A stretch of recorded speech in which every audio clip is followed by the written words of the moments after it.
on me. Relax and take notes while I take totes. Relax and take notes while I take totes of the marijuana smoke. Relax and take notes while I take totes. Relax and take notes while I take totes of the marijuana smoke. Once again, it's on. Welcome back to another great episode of Two Cigars and a Blunt. Of course, you know I am the man on the street. Hey, happy Friday. It's not payday. Pharaoh King. Tim Dog, be more careful. How you doing? How you doing? And ladies and gentlemen, Conspiracy Brother, aka Supervillain, is here. He'll be joining us shortly. Hopefully, the Mad Professor might see the show and he might join on as well. But ladies and gentlemen, if this is your first time ever checking this out, this is how we always start our podcast off. We always got to ask the brothers, how was their day? Pharaoh King, how was your day, my brother? First of all, welcome to everybody. Come to the show. Hopefully, we got some new people watching this tonight, and that'll be great if they did. I appreciate y'all tuning in. As the soldiers know, they watch me walk around needing my Geritol today because of my back. I took me some what you call it, Tylenol to help me out, but tweaked my back trying to do those Mike Tyson push-ups. I got my 100 in and walked down to my car. Leg went numb. Next thing you know, I'm falling into the side of the car. So I had to take it easy today. Luckily, Jaden helped me out with the grass today, cut the lawn for me. Help this old man out. But as Tim Dog said, I just need to keep some warm pads around me. And there you go. And drink some water. So that's what I'm gonna do. Hey, yeah, I told you that happened to me about 2 weeks ago. Boy, that heat is your best friend. And lounging and stretching. Also, you got stretching. Yeah, I had. Well, what's funny is I look like a harbor seal this afternoon trying to stretch, but I got my stretcher did. Yeah. Hey, had my wife looking at me crazy. So I'm glad you're able to be able to stretch, man, and keep doing what you're doing. My main man, Tim Dog, man, how was your day? Man, my day was phenomenal, fabulous. I woke up about 11:30 on because I keep going to bed late at night. And for some reason, like 2 in the morning. You got insomnia almost. And it's weird because I'll get up and I like 2 in the morning and I can't go back to sleep. So I'm up there snacking and eating food and shit like that. Then about 5 o'clock, I fall asleep. Hey, I can afford to. I'm good. Hey, that's okay. Don't fuck me, just fuck with me. How about that? All right. I hear you, my brother. Sometimes a lot of people get like that, but they can't sleep at night. Yeah. And for some reason, your sleep pattern is off. Yeah. I know you've been in B-more for a while, but getting back to that's not your normal bed. I guess that's what I'm trying to say. Usually if you're at home, you don't have an issue going to sleep, but being back home and being around your mom and your family, it throws you off because you want to enjoy the time being with them. Yeah. And usually it throws your sleep cycle off. Yeah, I guess so because, man, I just been chilling with my mom, doing stuff for her and being here. And I guess all that excitement, and like you said, it just kind of threw me off because of now, at night I'm up and I want to be active and I know she's sleeping. Then I wake up so late in the afternoon and most of the day is gone. But, it's a good feeling for me now, only because I'm still up and doing things with her. I'm not tired throughout the day. And I don't know, it's been a problem lately, even though it's been about 3 or 4 days. I just don't want it to continue on because then it'll really start to bother me and I'll start. Oh, trust me, your body. Yeah. Trust me, your body gonna get back to what it used to be. Like, nigga, sit your ass down. It's gonna be like 5 o'clock and your ass gonna be asleep. You're like, what the hell just happened? Yeah, probably. Yeah, exactly, man. But fellas, after me, man, hey, I ain't work all week. I took the whole damn week off. That's rough. Yeah, I got 124 hours I gotta take, man. Use or lose. I'll be damned we get on my 24 hours. Yeah, so I took this week off and really I didn't do anything. I did what I wanted to do around the house. You know, like I told y'all before, clean my shed out, dim a little insulation in here, moved around a couple of things. Didn't do a video for my podcast until yesterday. That's how I felt. I just wanted to chill and just relax. But I did some videos, and of course, you know, got some good reaction off my videos. So I'm ready. If you're all ready, ladies and gentlemen, we got a good show tonight. We got a different show. Not a different show, but we got I don't know what the fuck I want to call this. This is a very interesting show. Of course, you know, we're going to always start off with old number 47, 45, 47, or whoever you want to call it. Because it's the shit that you will never think that the president of the United States will actually say. Of a deeply unsettling performance from Pete Hegseth yesterday on Capitol Hill, the commander-in-chief had a wide-open opportunity to change the tone. It's an opportunity he seems to have passed on. At Joint Base Andrews earlier today, on his way to the dignified transfer for Lieutenant Tyler James Feehan, Sergeant Michael Emmanuel Swinton, Private Isabella Gonzalez, and Sergeant Angel S. Rampersad, who were all killed fighting the war with Iran, Donald Trump was asked about the human toll of this war, about those service members and all who have been killed in action. Watch what he said.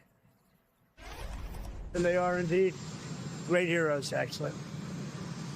They said, and all of them said very strongly, we cannot let Iran have a nuclear weapon. Sir, let's just say to families of these fallen soldiers, when Americans are wrongly against this war, how do you ask them to... Well, Americans aren't against the war. A poll just came out. Americans don't want high gasoline prices, but they're not against the war. That just came out loud and clear in a poll. Nobody wants Iran to have a nuclear weapon. You want Iran to have a nuclear weapon? You think it's good? All of them said strongly, we can't let them get a nuclear weapon.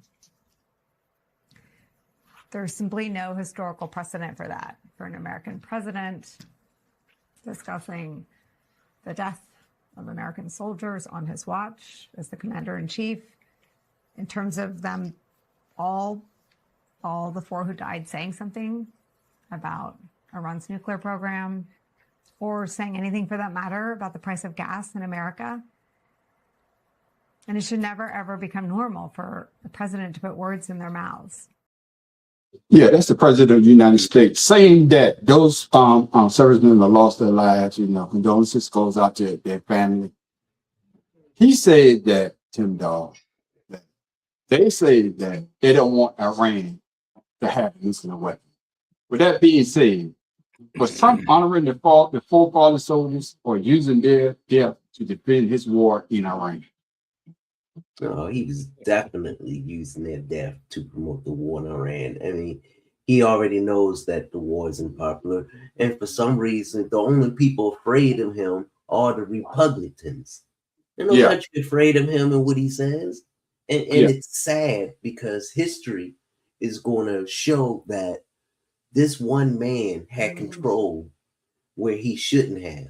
And his actions and words alone should be, treasonous, only because he's not about the people. He's not, defending the Constitution of the United States. He's defending the Constitution of Donald T. Trump. Yeah. And that Constitution doesn't exist except in his mind. And we all know that because we can't see it. So I mean, he knows that all he's talking to now are those 12%ers who do and believe whatever he says. That's the only people he's talking to right now, because in his mind, those are the only ones that's listening to him. No one else in the world but them. Tim, I want to say that 12%, and I'm going to give you a chance to reply. 75 million people voted for this goddamn ass clown. So he's speaking more than that 12%. But go ahead. No, you're right. They voted for him, but now they have voters' remorse. We see all the polls, and when he first came in compared to what they are now, they didn't flip flop. Okay, so it's the reciprocal of what it was, and for him to sit there and keep saying this is what they want. Who was they? I guess all three of those people up in his head are telling him that that's they, and it's sad because you have Republicans who know what he's doing. Just like they were talking about, what has he done wrong this whole his term, this second term? They say, "Oh, I can't think of anything." What? That right there shows you. That right there shows you what the Republicans are who's they're afraid of. And they're not afraid of. I mean, it's just sad because they should be afraid of the people that voted them in, not the man that got voted in. Yeah. You made a great point. And sir, I want you to elaborate as well. The fact that he would say that the servicemen that lost their lives, they don't want Iran to have a nuclear weapon. Like he was there. Yeah, like he actually talked to those service members. That's the part that gets me. What are your thoughts? Or like they like they went and wrote a letter before they died to say that this is why we here. I say, you know, we all know he's narcissistic. He has no, I mean, he looked down on service members that had passed away in the past. You know, that got killed in action. So he always called them he called them losers. Yeah. You know, that he talks shit about Senator McCain. Yeah. You know what I'm saying? You know, so if anybody's looking for him to have some type of moral compass on you know, for the American people or the United States citizens or whatever you want to call us, you're sadly mistaken. This man has no moral compass, never has, never will, never going to be. He's going to die without a moral compass. And for those who trying to find some type of excuse for this individual, shame on you. You know, shame on you for dishonoring the people that lost their life for a war that wasn't even voted on, that he started, that they're begging for money to actually combine with Israel to continue this BS. Yeah, and I'm glad you said that. Go ahead, finish your statement. My bad. It's sad, and as Tim Dog said, it's very treasonous. And if anybody can't see that, then you know, shame on you with your moral compass, because now I believe the people that thinking that he's doing the right thing, they're not picking up any weapons to join the fight, to go over there to make sure that this happens. You know what I'm saying? It's the people that volunteered, you know, during peacetime mission that's supposed to uphold the Constitution. You're sending them over there for your pockets, and we know this. Yeah. Tim Dog, I'm gonna give you a chance to reply to what Pharaoh just said before I come back with my next question for Pharaoh. Go ahead. No, I'm behind Pharaoh on what he said 100%. And to me, like I said, history is going to show that all of this could have been prevented. And instead of the Republicans trying to stop it now, they just throwing their hands up and saying we give up. Because they know there is nothing that they can say or do that's going to change the opinion of the American public. Yeah. You know, everybody, the percentage of people that's still behind him, they only behind him either because they're benefiting from it or they just too dumb to know the difference between right and wrong. Yeah, and everybody's out there. We still ain't talked about the kidnapping of the president. Yeah, let me get this out quick, like Pharaoh. That's another topic for another day. Because this clown knew what he was doing, and he'd say something about them controlling the oil, and really we don't need the straight up over their government. Exactly. For everybody's out there checking this out, man, hit us up in the comments. We'd like to know what y'all think about the subject that we are covering right now. Coming back to you, Pharaoh, because I think you might have brought it up, or Tim Dawes said it as well. How can Trump know what all full soldiers personally believe about Iran's nuclear program? Because he already had in his mind every time a soldier passes away, that's what they said. That's what he thinks. Oh, they believe. No, that's what he believed to think, whatever you want to call it. He already knows that's what he's going to say. I told you the moral compass is gone. We're the pawns in his game, and we're dying for his cause.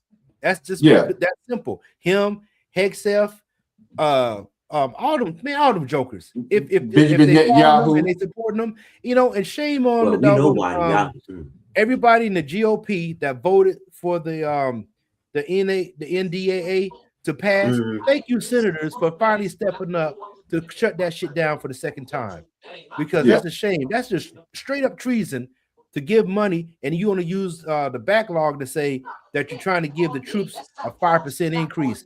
A 5% increase to go die for your sorry ass when you got billions of dollars? Where the bonuses at if you want to do that? And once again, where are you civilians that support this guy? Pick up arms, join the fight. Pat Tillman did. Why can't you guys do it? Dog, go ahead, man. What you got to say about it? All I have to say is this: it's sad how the president has a go-to line for everything. When ICE agents kill someone or kill a civilian, what they say? They tried to run me over the vehicle. When it comes time for soldiers dying in the war, well, they died because they didn't want Iran to have nuclear weapons. Yes. And to me, you keep repeating saying like we said this many times, you'll start believing it.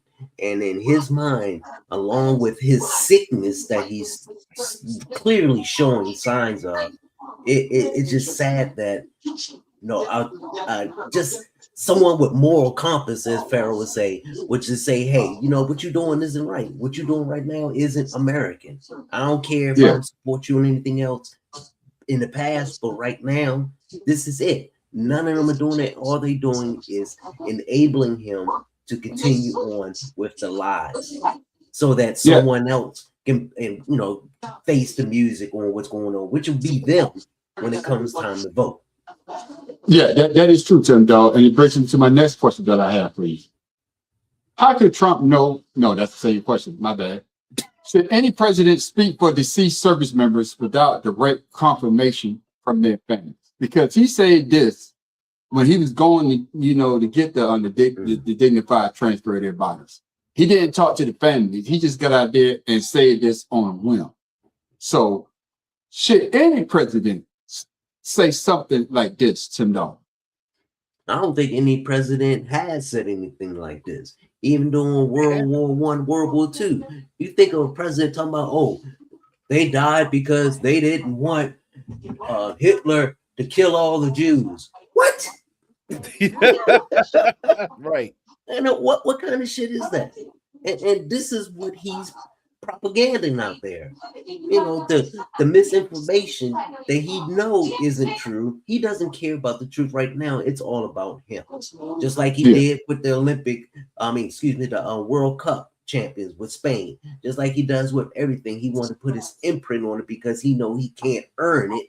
So he gonna put it up there by any means necessary. And see, that right there shows the character of a person when they're so vain enough where they admire dictators, not because of some of the things they may have done positive for their country, but because of the oppression that they submitted to their people. That's the only reason why he likes him. Hey, who's talking in the background? Oh, that might be my television. Hey, but like I say, that's why we got the private chat, Pharaoh. Use it. Oh, my bad. Hey, I'm thinking out loud, man. I'm thinking out loud. That's why we got the private chat, Pharaoh. Keeping it real. Yeah, keeping it real. Oh, Pharaoh, hit the private chat and say, hey, fellas, I hear some noise in the background. Yeah, put all our business out in the my bad, audience. My bad. Like I say, ladies and gentlemen, we are live. This is not pre-tape. So we do our show live every Friday night.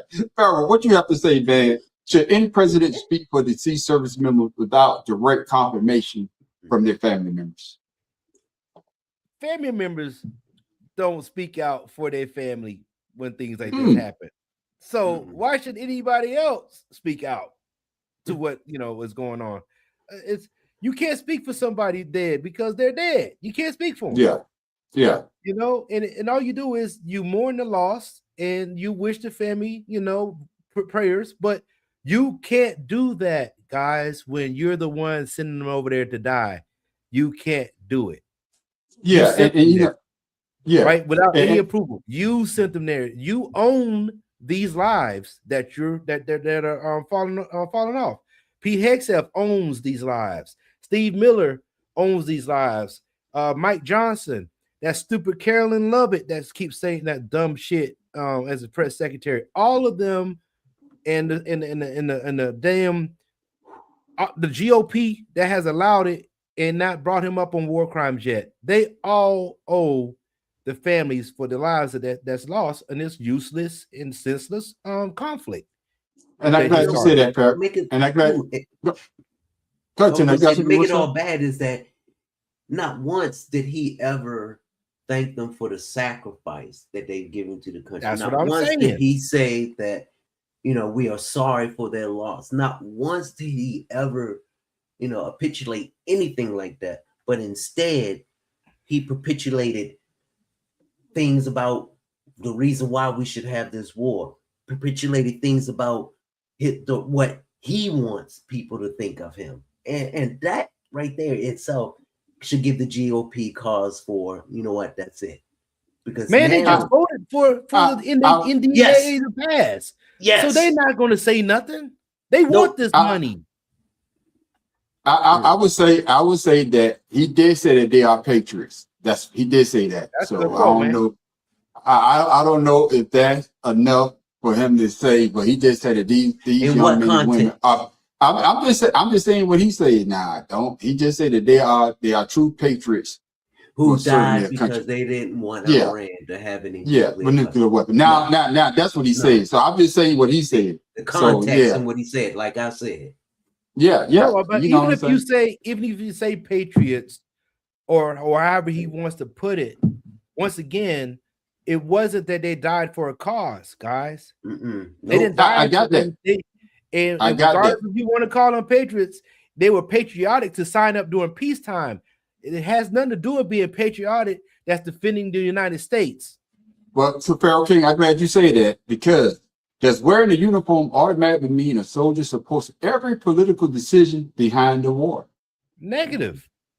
Negative. We signed up for the Constitution. Yep. It said the Constitution. When we signed up, does the Constitution, when we do our enlistment, oath of enlistment, it said Constitution, right? Not personal vendettas.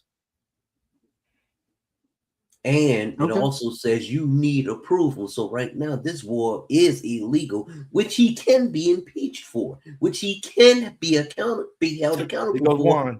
But this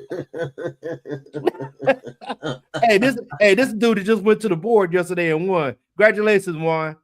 Yeah, I guess when I wrote this question, they think that everybody that served in the military, when you go to war or you get in some type of conflict, that all the soldiers supposed to agree with it. Yeah, you're supposed to support your command on the decision that they're making. But to your point, the decision to go to the war with Iran wasn't based on the intelligence that they got from their own people. Their own people was telling them that Iran wasn't close to a nuclear weapon.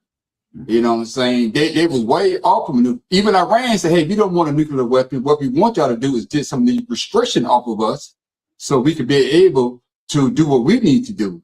But as we all know, Donald Trump, this is a bit in Netanyahu, and he got him in a situation where you have a lot of young men and women losing their lives.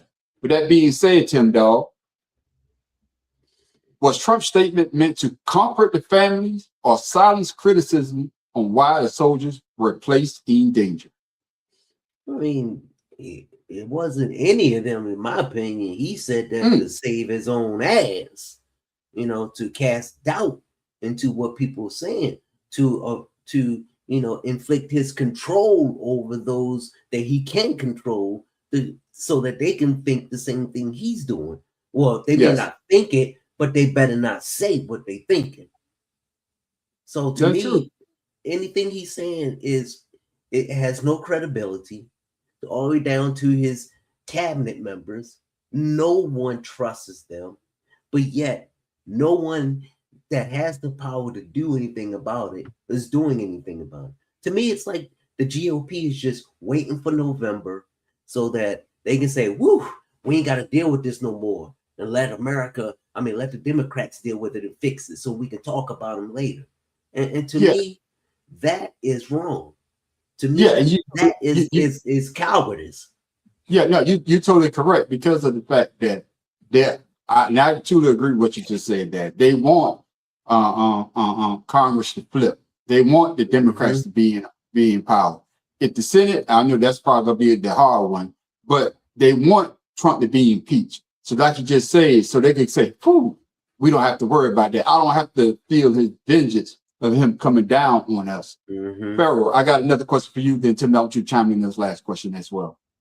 When military members died, should the focus remain on their sacrifice rather than turning their death into a political argument? Well, I put it like this. I applaud the major that stood up for justice. That got arrested. I applaud that man for his bravery. Oh, yeah. He's to me, he's right now the bravest guy in the United States because and he's the active duty airport. He's active duty Air Force. Right. You know, and shout out to the veteran that set that building on fire. You know, you know what I'm saying? I'm being honest, man. You know, support his GoFundMe. You know, and you know, what about the other E7 that tried to blow up? It blew up in the beginning in 2024 where he went to Las Vegas and blew his cyber truck up. You know, he sacrificed himself for the cause at the Trump Plaza thing or Trump Casino. These people see something that most people ain't willing to do right now. So what you're saying about turning deaths into a political argument, there's always been like that. Vietnam War was the same thing. You know, the Korean conflict was the same thing.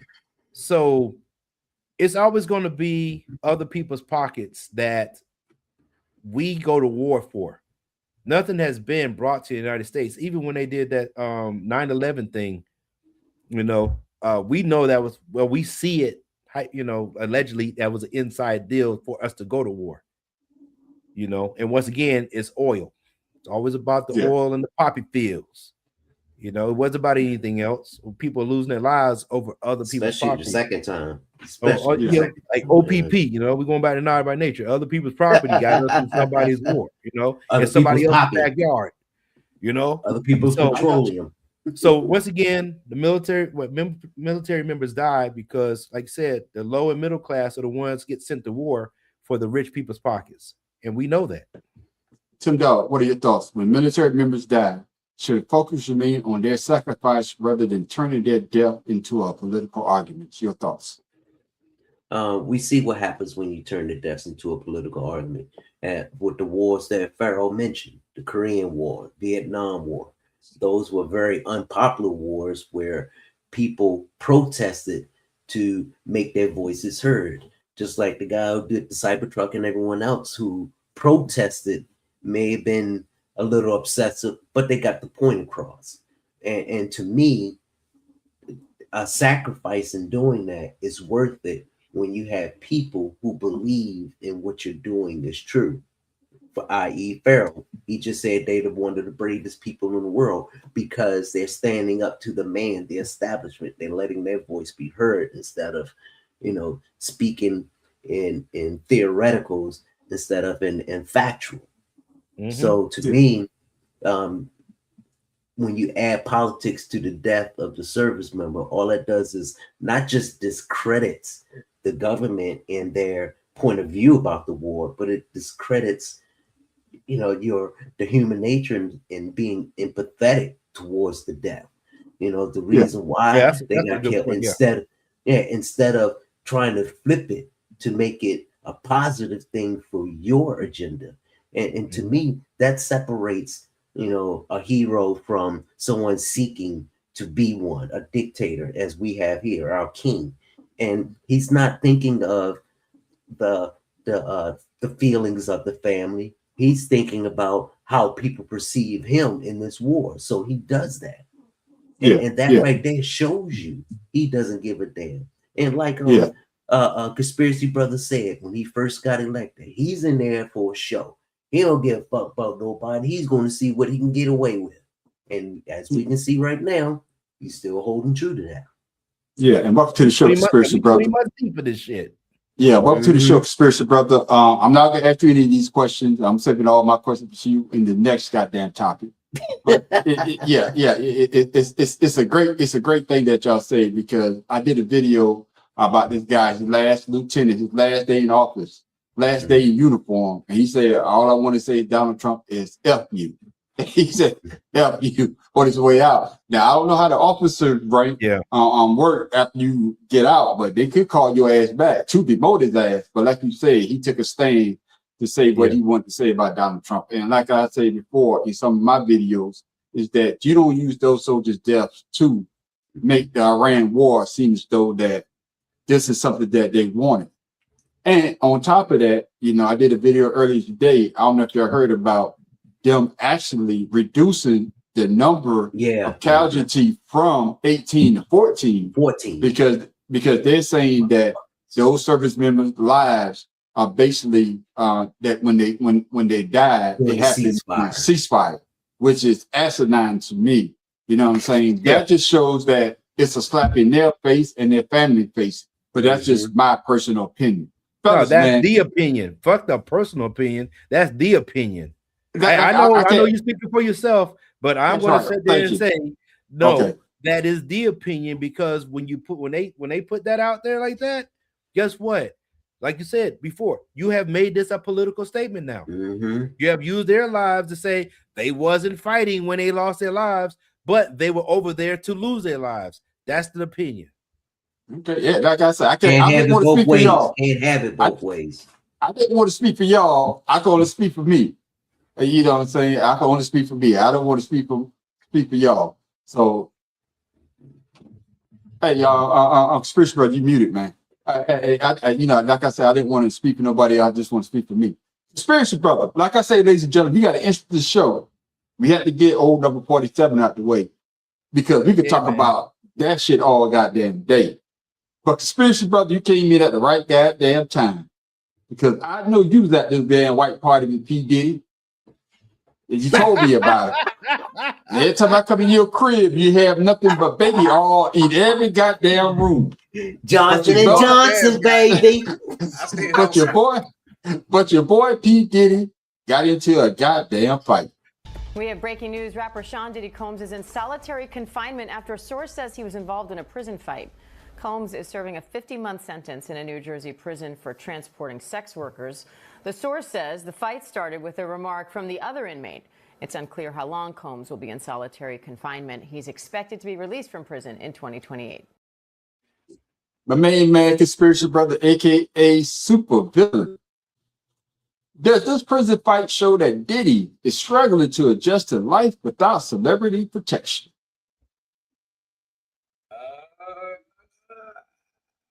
I don't know.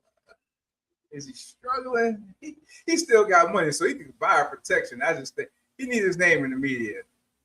He's a celebrity, so you know it's been too long without somebody talking about him. So he needs to get in the news some kind of way. So slapping somebody for no goddamn reason. What better way to get? Because ain't no regular person getting on the news for that. So any attention is good attention. But can I ask you this, Conspiracy Brother? I think I got it in one of his questions later on, so I might repeat myself. But he said he didn't start it. He said the other dude started. So don't you think that the other dude might have wanted some attention? Or you saying that he might have set this up because we're not talking about him the way that he was when his ass first went in? You can see the conspiracy angle. You can see the conspiracy angle. That's what I'm trying to say. Can you see the conspiracy angle? So we don't even know who the other person is. The only thing we know is that Sean Diddy Combs is in solitary confinement. He's a celebrity. He needs the attention to keep him going. They need that attention. That's their life. That's what makes them who they are, is getting the attention. So it's the only way you get it. All right. With that being said, my main man Pharaoh, was solitary confinement a fair punishment, or should officials first determine who started the fight? Because like I said, P. Diddy didn't start it. The other dude did. Your thoughts? Hey, what your cousin Joe said. I think this fight was just like United States going to the moon. I think the shit's a goddamn. I think it's a facade. I don't think anybody did anything. They just put that shit out there. We don't see the fight. Where's the footage? I want to see the footage. You want to see the footage? I want to see the dude. They got cell phones in jail, so yeah. They got cell phones in jail. Go on any social media platform. You're gonna see niggas in jail. Yeah, I want to see the footage. I believe it's a cover-up. just so he like somebody can get their name on it. I didn't start the fight. You know he says some slick shit because he always saying slick shit. Yeah, the other guy might have came back at him, but as far as I'm concerned, you know, he said some slick Diddy shit. So did he win the fight? Is the question. How about that? I don't want to know. Fuck solitary confinement. Did he win or did he lose? What's his record in jail? Right, that's what I'm saying. Is he 0-1 or 1-0? Hey, because in all his videos that we put out, he always doing that little dance and he's smacking people. Pow. So shit, I want to know, did he do the dance on him? Oh man, I don't know about y'all, but to me, I think all this shit is Lil Wayne got to a fight in prison, Tupac got to a fight in prison, Mystical got in a fight in prison. Man, this is he's still fighting in prison. What are you talking about? Yeah. But what I'm saying is this is something that they probably do to boost their street cred or make them not seem like they not tough or some shit like that. But Puffy, hey, he used to whooping ass, so I can see him protecting himself in prison. Man, that can't fight. No, what I'm saying is all he do is squirt some baby oil on the ground. They start slipping. That's it. But Puffy, see, he ain't got a secret weapon no more. He can't squirt rainbow in their eye. Take that. And I'm glad y'all say that. With that being said, Tim Dog, could this altercation hurt Diddy? Could this altercation hurt Diddy chances of an early release or other prison or other prison? He's known for early releases. No. He doing federal time. He had Fort Dix. I had a cousin at Fort Dix, and Fort Dix is right next. Fort Dix. Believe it or not, no. The Fort Dix federal prison is like right across the street from where my dental clinic was. You got the barbed wire and everything. They had the trucks doing the perimeter, and my dental clinic was right there. So yeah, they don't fuck around in there. That place is secure. I couldn't even go see him because I wasn't on the list. Oh, he's secured? Yeah, I believe he's secured. Yeah, I believe it. No, he tried to go see Diddy. Fuck that Diddy. That motherfucker got problems right now. His oil ain't selling. With that being said, we don't hear nothing with R. Kelly getting no fights. Shit, you know what I mean? Oh, yeah, that is true. Yeah. With that being said, coming back to you, my main man, Conspiracy Brother. Does the reported fight prove that fame and money carry little influence when someone in a prison? Yeah, they got people in charge of that prison that ain't the guards or the motherfucking what them other people. Warden. And yeah, that fame shit don't. The only thing that means is you got money to keep your asshole safe. And he might not be paying just for that purpose. Shit. He might like them motherfuckers betting on Cauchy. He might want to stay in jail long. He might say, "Oh, they're gonna give you early release." Like, fuck this. No, them motherfuckers. They got on Cauchy. Do you think P. Diddy gonna get in a fight or get his ass whooped while he in prison? Well, or is he gonna hold somebody's pocket? Well, see, I do know that Mike Tyson got into some verbal confrontations in prison. He never got into a fist fight because people ain't that stupid. So no. That's Mike Tyson. He knows how to fight. Yeah, you right. The rest of the niggas just acting like that's they, what he do for. What he say? He said, "I'm a deranged motherfucker." You've been living the life of fame for 20 plus years. You ain't no real street nigga at that point. Shit, you're not in the streets no more. That's Mitch Green. My style is impetuous. My defense is impregnable. And when somebody say that, I'm gonna leave you alone. Yeah, you're trying to impregnate somebody in jail. You can't do that. Especially if they sound like a woman. I'll eat your kids. I'll eat your kids. Like I said, you can't go to jail saying that though. You can't go to jail saying that. Exactly. Like I said, maybe P. Diddy should have said some shit like that. No, he said he'll swallow. Maybe he was. That's why he got in the fight. He's like, "I eat your kids." Come on. No, he said he'll swallow his kids. Like I say, ladies and gentlemen, this show is something different because of the fact that we always talking about on politics, but tonight we're doing something totally different than what we usually do. And like Joe just said, in this making sure Diddy, his fame don't hold no weight in prison. If Suge Knight hasn't been in the fight, that is true. That is true. And keep it moving. Goddamn 400-pound lineman, you crazy? Hell no. And keeping this show moving, because Conspiracy Brother, I'm thinking about you. Like I say, we always talking politics. We always talking about Donald Trump and how the GOP and some Democrats are fucking up the government. So tonight, Conspiracy Brother, I was thinking about you. Bitch ass veteran. Anyway. Yeah. I was thinking about you, Conspiracy Brother. He's not from New Orleans, but he is from Baton Rouge. Man, check this out. Boosie really paid $600,000 for a pardon and got absolutely nothing back but a group chat full of MAGA names denying they ever met him. Not one pardon, not one signature. Just Laura Loomer hopping on the internet going, "Sir, I don't even know who you are." And Boosie's response to all this, he didn't quietly eat the loss. He's suing.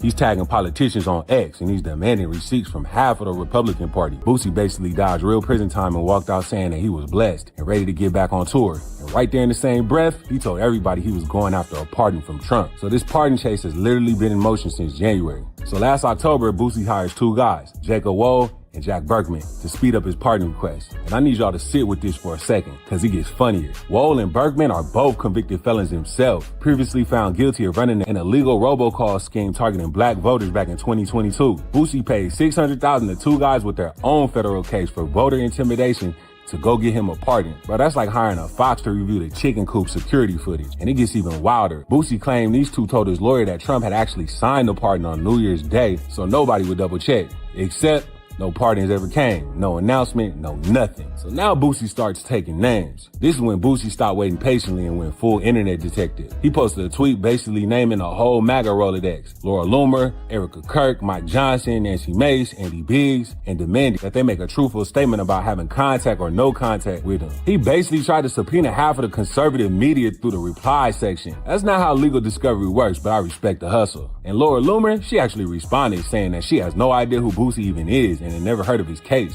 and that you literally can't pay for a pardon, questioning who told him that's how it works. Imagine paying $600,000 and finding out afterwards that the people whose names were supposedly vouching for you didn't even know your name. Man. And Boosie, bro, this the funniest part. He actually thanked Loomer for her honesty. He had tweeted back appreciating her for keeping it real with him. This man got scammed out of $600,000. He's out here handing out politeness awards to the person confirming it. People made Conspiracy Brother. How would Boosie trust lobbyists with $600,000 without confirming that they had real connection to the White House? I think it was desperate. And he found two scammers. How the fuck you find two scammers to scam you? They got scammed by scammers. It did what they do. There's an app for that. See, the whole thing is he trying to put them on blast more than get his money back to let people know this is the type of shit that's going on. Because ain't no pardon just being handed out because the motherfucker being nice. Especially from Donald Trump. Ain't nothing coming across his desk that ain't being paid for. Well, the thing is, they didn't believe him in the beginning. Fuck that. Yeah. They didn't believe, because everybody know if you ain't bringing up seven figures, he ain't even gonna listen to you. Exactly. Exactly. With that being said, my main man Farrell King, that this case exposed a larger. Somebody delivery. Halftime. That this case exposed a larger problem with the wealthy people paying insiders to pursue presidential pardons. Might be me. Checking shit again. Yeah. Big ass bug hit. What the hell was the question? He jerked that shit up. This exposed a larger problem with wealthy people. No, this case don't expose shit. Boosie is a black street hustler that got hustled.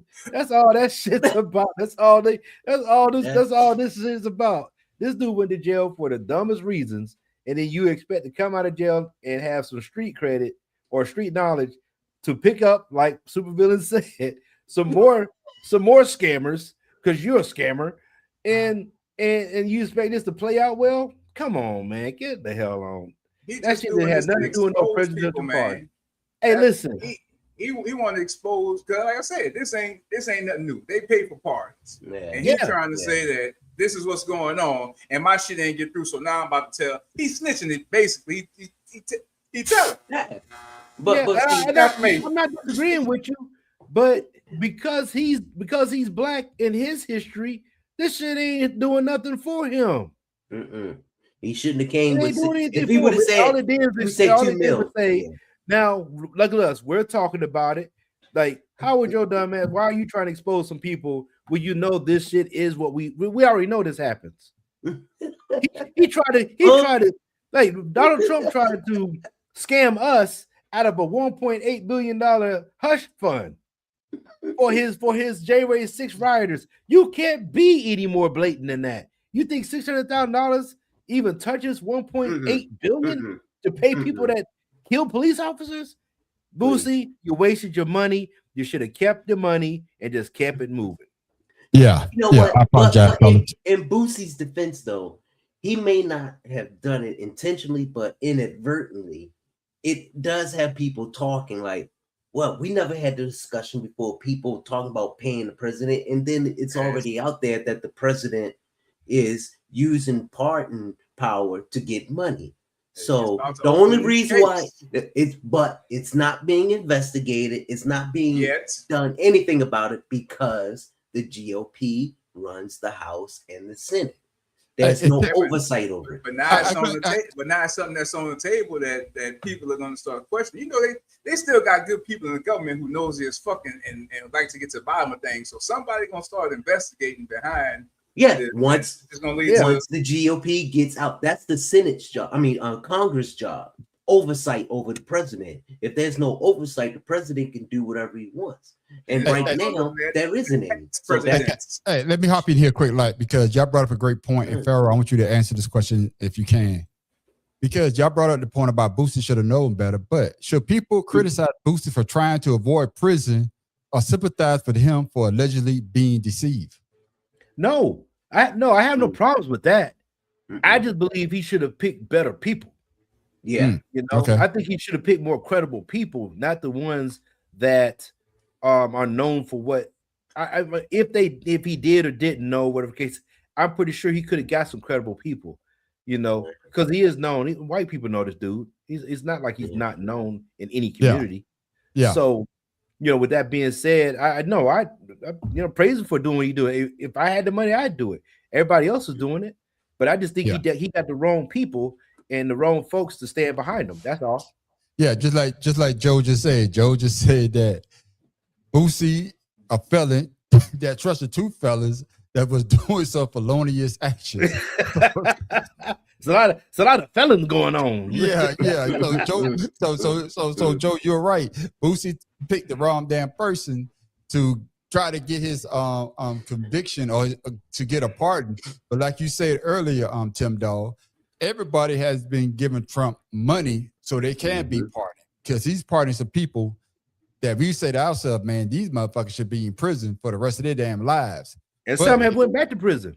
Exactly. Yeah. But no, I'm talking about these billionaires and these millionaires. I'm not talking about the low level. The low level. Yeah. I'm talking the motherfuckers that really have money, that people doing these scams with the what the Bitcoins, not the Bitcoins, but with that type of money. You know what I'm saying? The white couple that scammed those people out of those millions of dollars, they kept the money and he pardoned them. That's what I'm talking about. Yeah. White collar is supposed to be. I'm not talking about the low level that's going to commit the crime and they ass go back to jail, and Trump, they don't have the money to get that party. So I see what Boosie was trying to do. Hey, I don't want to go to jail about to get a pardon. Hey, I would pay the money, but you want to make sure you put the money in the right people's hands that actually could get to Donald Trump, not another felon like yourself. But that being said, but that being said, brother, keeping the show moving right along. Oh, I just got one caveat. Hey, man on the street, I want to commend you. I know I talk about you a lot, but you got felonious on the first try. I was like, damn.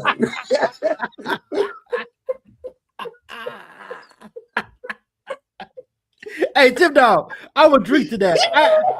I caught that, but God damn it. He must not been drinking yet. Let it go. Hey, I think Mad Professor would have been even happy with that one. I'm like, I know how to say felonious. God damn.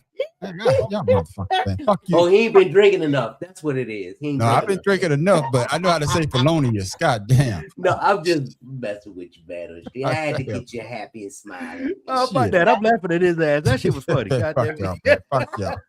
With that being said, man, we moving the show right along, man. I did a video about this clown, and hopefully y'all saw this clown as well. We all seen the Drewski skits when he does the white face. Well, this guy throws his hat in the ring and wanted to do blackface as well. Over the past year, Drewski has engaged in some whiteface skits. And of course, for many people, these are very funny. To the opposition, many cry that these skits are indeed racist.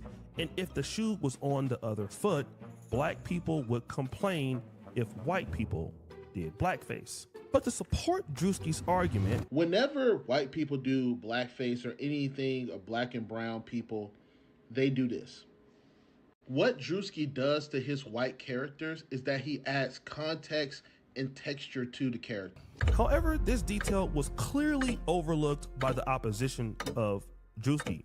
Many people wanted to do a blackface skit to respond to Drewski's whiteface skits. And a person who decided to do so was Jake Lang. White people, man, they're pretty fucking girls, man, that they take like 400 fucking years. Donald Trump, Democrat, Republican. I don't know what to do, man. Fucking kill white people, man. That's what I'm fucking gonna do, man. You all deserve to die.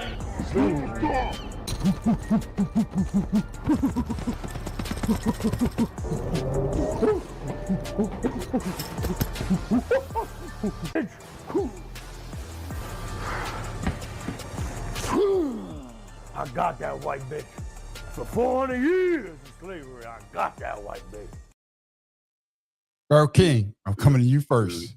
Man, I wish the bus driver would have slammed on his brakes. I got you, but let me get the question out. Was Jake Lang's video really comedy, or was he using Drewski skit as an excuse to be openly racist?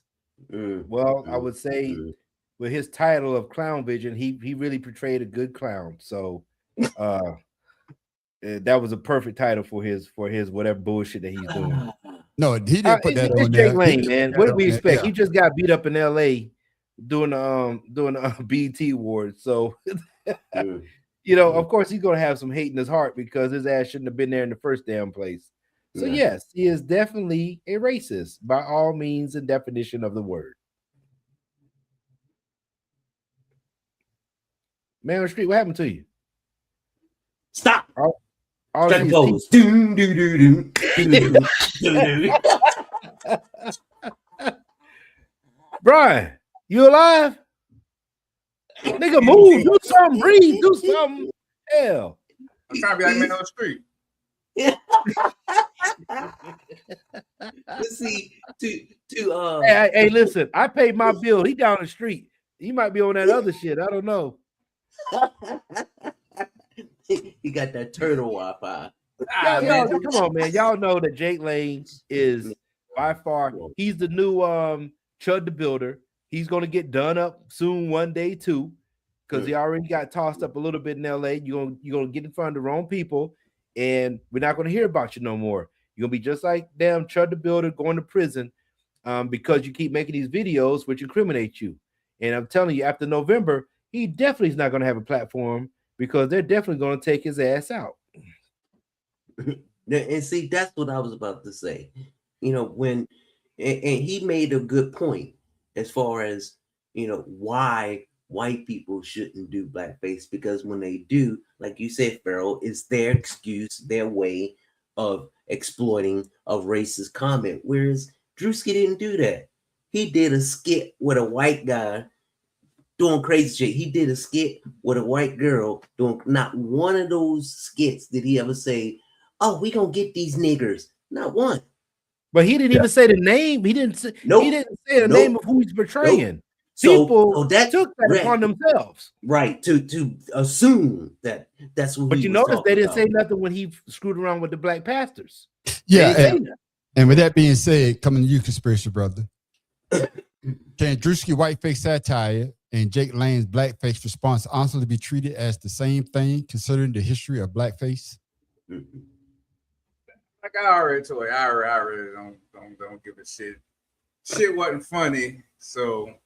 And reason why I guess I wrote this question, Conspiracy Brother, is that a lot of people may think that this is funny, but if you watch the whole video, the video that he was doing or he was parodying was the young lady that got killed on the bus, and that's why a lot of people are basically saying, "What's funny about that?"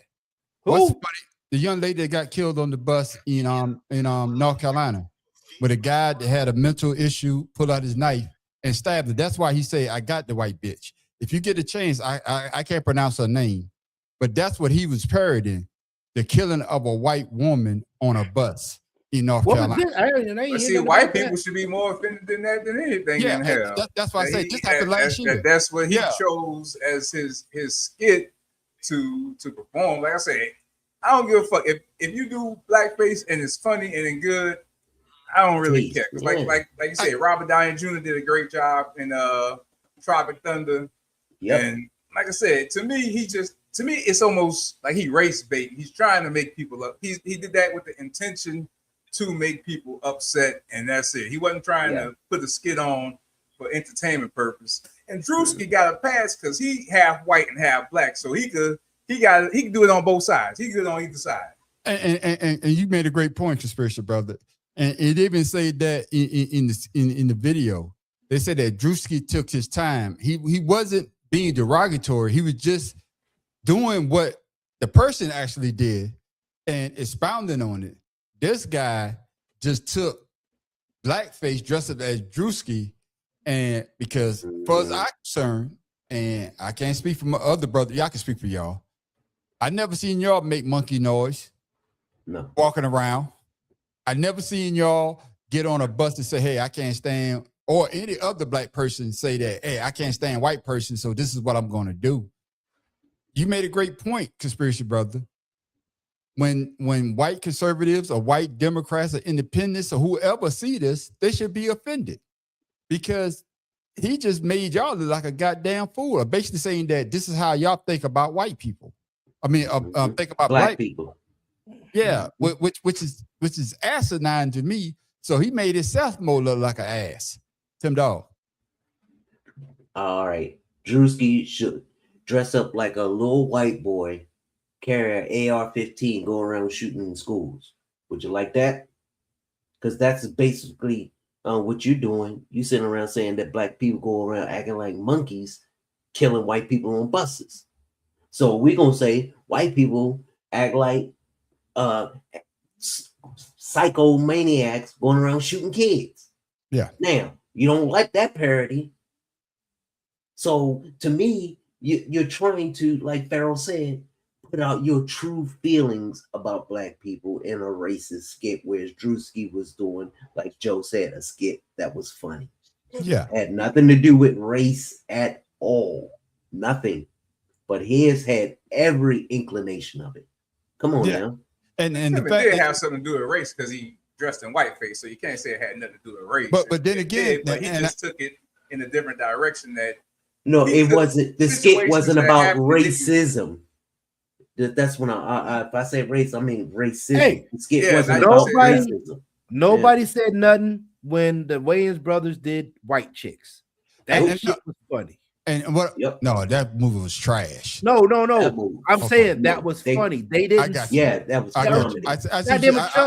Yeah, that shit was trash though. I didn't say it wasn't. It was trash. I'm saying they was funny. I got you. Man, calm down, man. On the street, I'm just using that. Put your fists up. Put your fists up. Fight power. There you go. I got you. I'm just saying nobody said anything at that point. In the climate of the United States, wasn't what Joe just said either.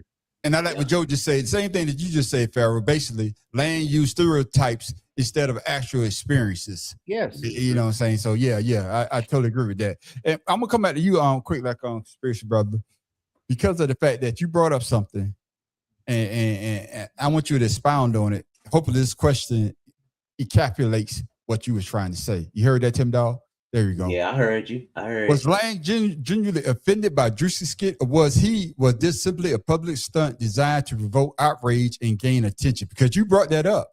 You brought that up. He's trying to bring up something to start some type of, I guess, race war or whatever. Race baiting. Go ahead, conspiracy brother. I think it's a combination of both. Okay. Because he feel like, I guess, that Drewski don't have no right to make fun of white people. But again, the dude is half white, so he has all the room in the world to do that. And again, I think the monkey shit was race baiting. And again, we already know that shit like this gets more attention than if he was just to do if he wouldn't have done the monkey shit, I don't think it really would have caused any issues. But it just the stabbing, his selection of the skit he chose was horrible. Yeah. Or if you want to do blackface, if you know what I'm saying, it was just a horrible selection. And I think he was pissed about what Drewski does because it's funny. But at the same time, race always sells in this country when you especially when you're going against black people. So I think I always say they'd be out here race baiting with some of the stuff they do. And who the fuck? Until this moment, I never knew who the fuck the guy was. I thought that was Jake Paul when I saw him. Hey, you know what? I thought it was Jake Paul as well. No, I thought it was Jake Paul as well. I never heard this guy. Thinking about it, yeah. No. Reason why this guy until just this moment. I don't know who the fuck he was. That's fucked up. The reason why I thought it was Jake Paul, man, somebody knocking on my door. Hold on, man. I'm gonna come back. Knocking on the man's door. No, I'm with you on that. But you know what? You know what though? I blame it on social media platforms that allow that type of stuff to be portrayed. They should have something that keeps that from being, like some countries. I know freedom of speech and all. I get all that, but when the United States actually has it to where we can get hate crimes for black people, we won't have to worry about this to this level. Right now, the United States is never going to give us that protection. So anything that white people do on this level is going to look like what we just saw.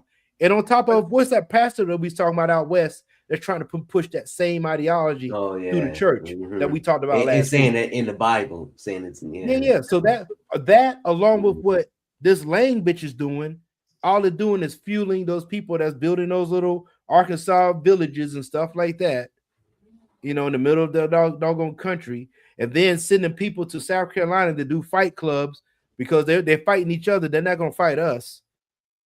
You know what I'm saying? That's the problem. Nah, it's not, because it gets to expose people and show people's true character. Again, in today's generation, you can't hide, you can't run from what you put out on the internet. Once you put that shit out there and people see it, they see it and they know that's what you're standing on. And with the president and the way he is, quick, like before they go, this who's knocking on my door. I'm like, who the hell's knocking on my door? Come on in. Is that the police officer? The police officer. Oh, you under arrest now? Oh, somebody want to get in? Whoa! The camera keep moving. I got 1, 2. That's one. All right, you got to step to the side. There you go. That's 2. Girl, your hair is done big, boy. And there's the other one. How's basketball? Hey, you got two down. Too tall. My cigars. You don't like my cigars? No, she got two down. She too tall. They're all tall. All right. I'll be right back, fellas.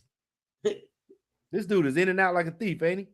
Hey, I would be too. Well, he's black. What could you expect? That's how you be quickly racist and move on. Yeah, but you see how quickly they say, oh, well, if he can do whiteface, I can do blackface. And the first thing they think of is a stereotype, like Joe saying. And that there, that's all they have. They are. No, it just shows how ignorant they are, because instead of them going by what they actually know, they going by what people are going to accept from them. Think about it. The same people that do that always say, oh, I have black friends, but you don't do that in front of your black friends, do you? No. But you know what? When you have to say I have black friends, now I have to keep you in. I got to keep you right here. Thank you. You should, because I got friends. I don't know, man. That happen to be black. Sometimes, as a black person, you might say, "Yeah, I got white friends," and this might say, "Oh, Do you now? No. But No. Like I you said, know that we don't feel that way. You know that. Come on. As a matter of fact, we don't ever say I got white friends. We always say I got friends. They just happen to be white.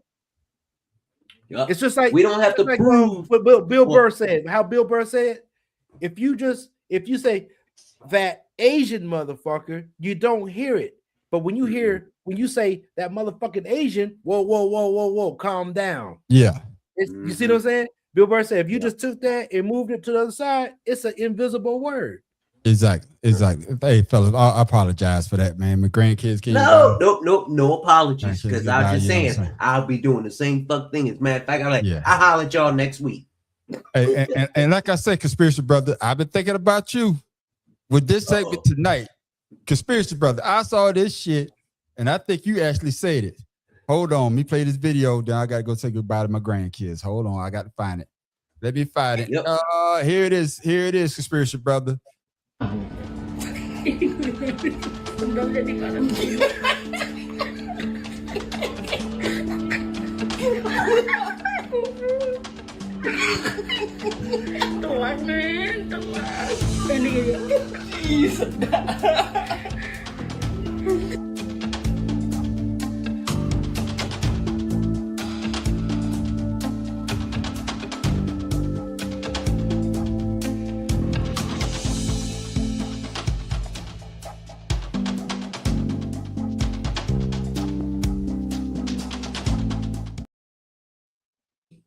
Man, I'm sorry. Man, fuck that. If a robot kicked my son like that, you think I'll be standing back? Just hell no. That robot would be fucking pieces thrown some fucking way. It's not like the robot went over there to robot kick is the little boy in the way. Don't matter. I gives a damn. Don't fuck with my kids. He ain't intentionally go over there and kick the kid. He was doing his moves. The kid all you have a robot that has the potential of killing someone, but yet out there demonstrating and kicking someone's kid. I gives a damn. That's a lawsuit. You know that, right? So that means you better move then? Shit. No, it ain't no better move. You better put up fencing because you don't know what the robot gonna do, or don't have the robot doing anything at all. Just have him walking around. You can't have him walking around doing karate kicks, unprotecting the audience watching him. That's a lawsuit waiting to happen. Hey, man, come on now. The boy too close. No, I would say if that was going to happen, you need to put up safeguards and precautions. Fuck that. But that's not why I brought this. I know. The reason I brought it to the forefront is Conspiracy Brother talk about this for a while. Conspiracy Brother, I'll be watching harmless robot demonstration or the early stages of AI uprising like the Terminator. Movies warned us about. They only gonna get better. They only gonna get better as they progress. So I'm staying away from them motherfuckers. I know that much. I ain't going to no AI shows. See, at the same time, you got to fix it. You see the one with the one fuckers in the kitchen cooking? That motherfucker started going crazy. Yeah. Hey, with that being said, Pharaoh King, Pharaoh King, if AI-powered robots can already learn Kung Fu, how long before they decide humans are the threat instead of the ones in control? Man, they already got drones that have AI. We seen the movies of that shit. I'm more worried about the drones. You know, I'd rather see a robot. At least you could do something to that. But a drone dropping bombs on you, shit. No. They don't need them with that control. They just drop that motherfucker anywhere. Yeah, yeah. But so our AI power. First of all, let's get rid of the what's those things that they keep putting up? Those data centers. Yeah. Yeah, that's what I'm more worried about, because if they put all that crap up, first of all, we're gonna lose water. We didn't see what happens in the future when you lose water, because they may be on Thunderdome. We know what that shit's like. Yeah. So that's what we're gonna become. Yeah. And then we got all these AI things running around like Terminator. Nah, man, get rid of that shit. With that being said, Tim Dawg, at what point does building faster, stronger, smarter robots stop being innovation and stop becoming our real life Skynet moment? You see, I was watching Terminator. You see, I was watching Terminator. Hey, iRobot. We're gonna get a bunch of iRobot. Thank you. Like I said, no, but see, in our robot, he learned to develop how to control his feelings, because remember, he winked at the guy, so he understood what is that? deceiving. That's what. But what I'm saying, Tim, dog. Tonight it was all about Conspiracy Brother because we always talking politics. So Conspiracy Brother, this show was basically for you because we went down entertainment to conspiracies. Go ahead, Tim, dog. AI ain't a conspiracy. Them bitches real, as you can see. But hey, see, you say that's a real conspiracy. And see, that's based on programmability and also adaptability. So they will have to learn to adapt, but they can't adapt if they're not programmed to adapt. That's when it becomes a problem because we are the ones who program and adapt. So we can find a way to do both. If they can find a way to do both. But Tim, dog, I don't know if you saw it though. I don't know if you saw it though. Some AI program got outside the scope of what the program, but and they had iRobot. No, I'm not. No, I'm talking about real. I'm talking about not iRobot. I'm not talking about the movies. No, Google it. No, I'm talking about Google it. They say that AI got so smart. It got so smart that it got out of the parameters that they set, saying that AI was starting to think on its own. It was starting to think. Yeah, it was starting to think outside the box. It wasn't thinking like, hey, this is move from A to B. No, it was moving. It was thinking like, I need to move from A to B. Now I need to think about C, D, E, F, G, and started thinking for itself. And that's where even I think Conspiracy Brother, when we first started doing the podcast, he was like, man, this AI thing, we have to look at this because of the fact that sooner or later, technology is going to go advance how we program it and it's start thinking for itself. Think about what that's what I was saying about adaptability and programmability. Whereas most programs, they adapt by a software update. Yeah. Now, you can't create a software. Most machines, you can't create a software update for yourself because you don't know what it is. Now, that's where adaptability comes in, where you have an AI program that can figure out and diagnose itself and create a solution for it and adapt to it. Then that's what we're talking about right there. And that's where we start having problems. But see, remember, Pete Hegseth and the president, they fired or tried to get rid of an AI company because they wanted an AI system that'll think for itself when it came to warfare. And the AI company said, no, that's illegal. You don't want to do that. Yeah. And remember, there was a big legal thing about that. And I think the AI company won because the government tried to get rid of its contract and get with someone else who would do it. But morally, they can't do that. I mean, they probably could. I'm sure they probably have done it. But right. They probably have done it, the government was trying to get rid of that company for being morally right. That's doing something right, just like we were talking about in the other segments when Pharaoh was saying people's morality. We have a administration right now where there is no morality. When you don't have common decency to honor a soldier that died for something that you believed in, then we lost. Exactly. You just said they died for nothing. And coming back to you, Conspiracy Brother, if a robot attacks someone, is that just a malfunction or the first sign that the artificial intelligence is learning how to fight back? Maybe because they might have been trying to they might have been trying to shut that other one down. You're like, fuck this, y'all ain't shutting me down. And you with the adaptability. Like I said, eventually AI will have. It already has its own consciousness. It's already has its own ability to reason. So it's just a matter of time before it's installed into a true body that is capable of functioning properly. So the AI itself, the system, is already consciously functioning on its own. Like I said, I believe that shit can do way more than we even know at this point.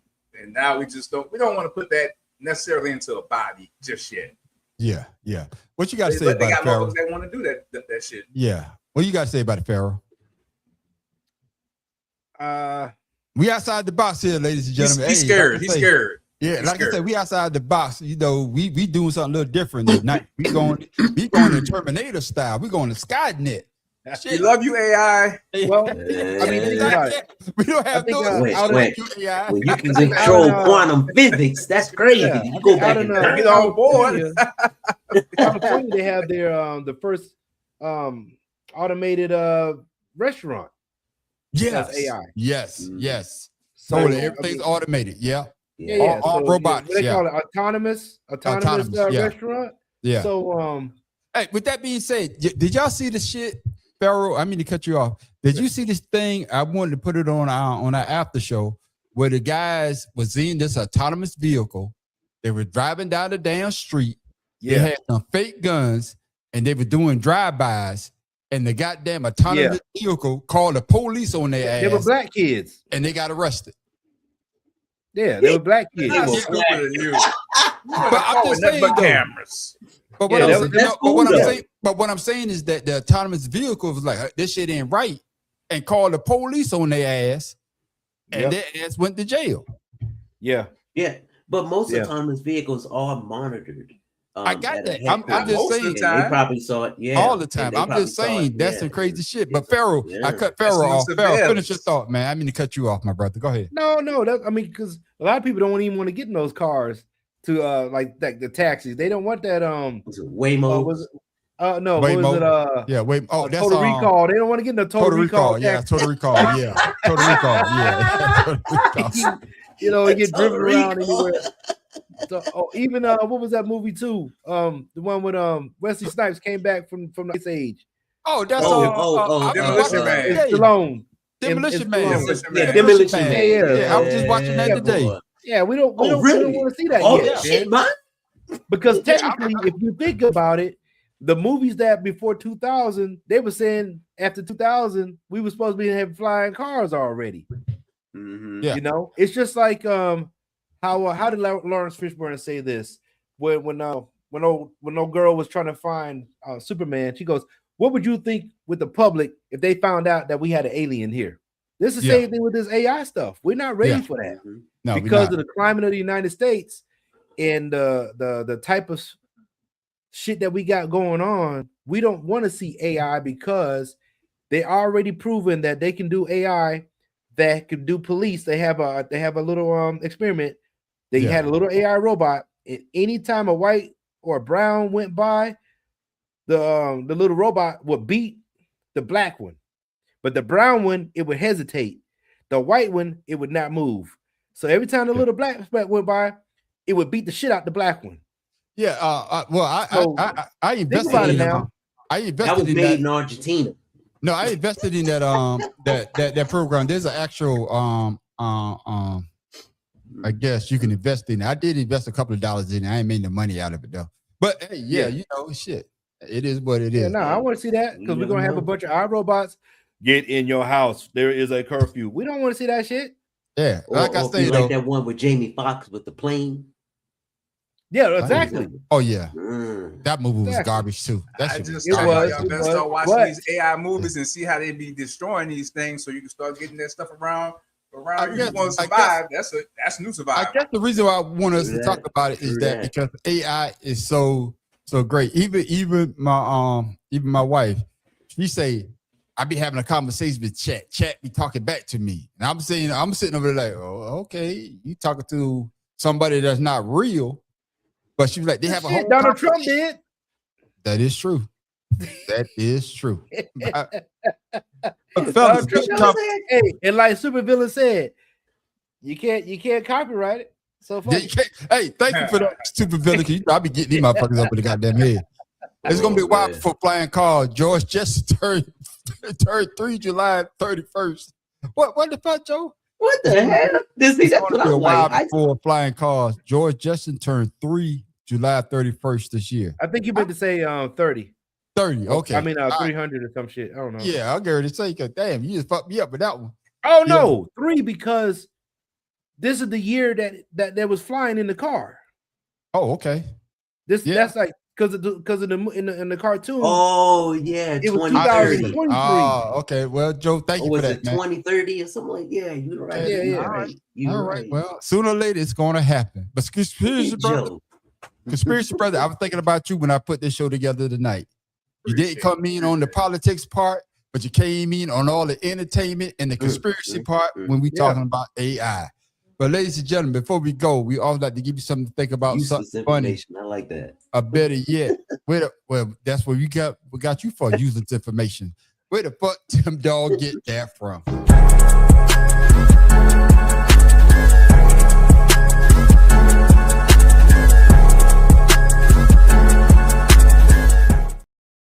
Tim Dog, what you got for us, my brother?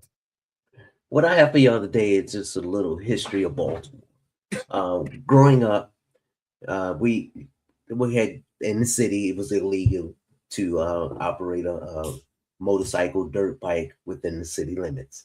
So the kids in the city, they would go out in the county, steal the kids' bikes out in the county, bring them in the city, had little bike clubs and things like that. And it got to a point where every summer there was an infestation of dirt bikes all over the city. They getting hit by cars, some dying, and the police tried to crack down on it, but then it was a safety hazard because a lot of kids were evading the police and killing themselves and things like that. So the solution was to designate an area where the kids could ride their dirt bikes and learn safety and things like that.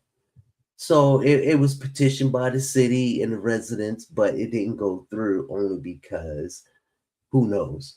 But in the city, we say that they'll do a lot for the white, but leaves the blacks in the back. And by it being predominantly black kids who are out here riding these bikes, no one really cared about doing anything to resolve it.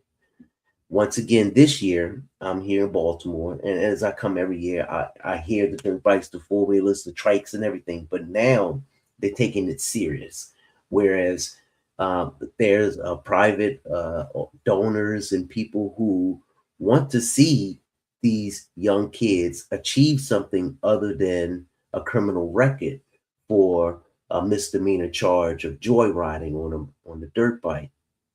So they're developing a course. I think they said it was 4 or 5 acres where they have motorcycle safety. They have a motorcycle class, anything and everything to motorcycle to include maintenance and everything like that. My thing is it shouldn't have taken so long for people to invest in the talents that are in the city, other than just criticizing the kids for being trespassers. They only trespassers because when I grew up, I used to get summer jobs that were sponsored by the city, which came from money from the state, which state got from the federal. But during Reaganomics era and Bush era, those kind of programs kind of disappeared. So what are the kids to do? Create their own. I commend the mayor of Baltimore now for trying to resolve this problem that's been plaguing Baltimore for years, and other cities have done similar endeavors as well. The problem that I have is that we always try to bring down the black kid or the black community for what they're doing instead of trying to invest in what they could do. It's proven that it can be done in other white communities. Why can't it be done in the black communities? Oh, I know why. Because they're uncivilized, uncouth, uneducated. If given a chance, like most black kids in the city, they always prove themselves. And I think sometimes that's the problem that we face, that it's not that we want to teach them, but we don't want them to surpass us because we know how they are. Support your local communities, whether be black or white. I just chose black because that's where I'm from. That's all I know. And you will see a reduction in crime. You will see a reduction in juvenile misdemeanors if given the chance and directing that energy to something that's commendable and sustainable, instead of something that's going to carry and follow them throughout their life like a disease, like a record. Everyone deserves a chance. Exactly. So, thank you for that, Tim Dog, my main I'm man. sorry. No, you good, brother, man. Talk your shit. Talk your shit. It is what it is. Ladies and gentlemen, we got an after show. We like to call. Oh, here we go.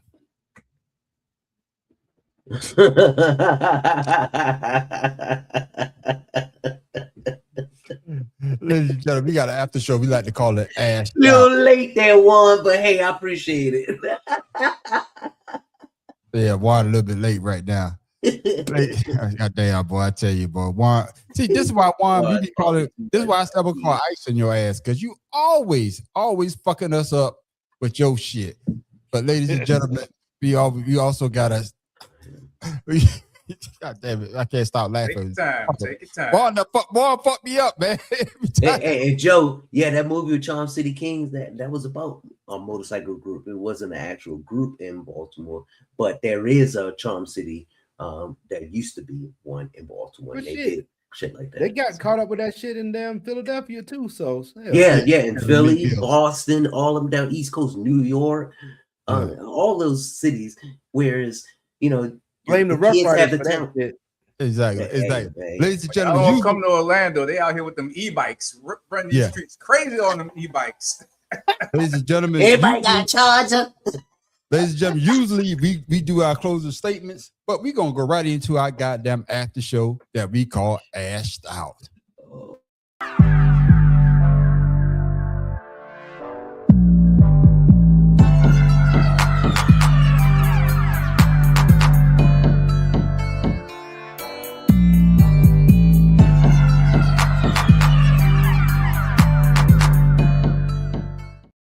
Yes, ladies and gentlemen, we were right into our after show. We didn't end the show. We just going to keep the show goddamn moving.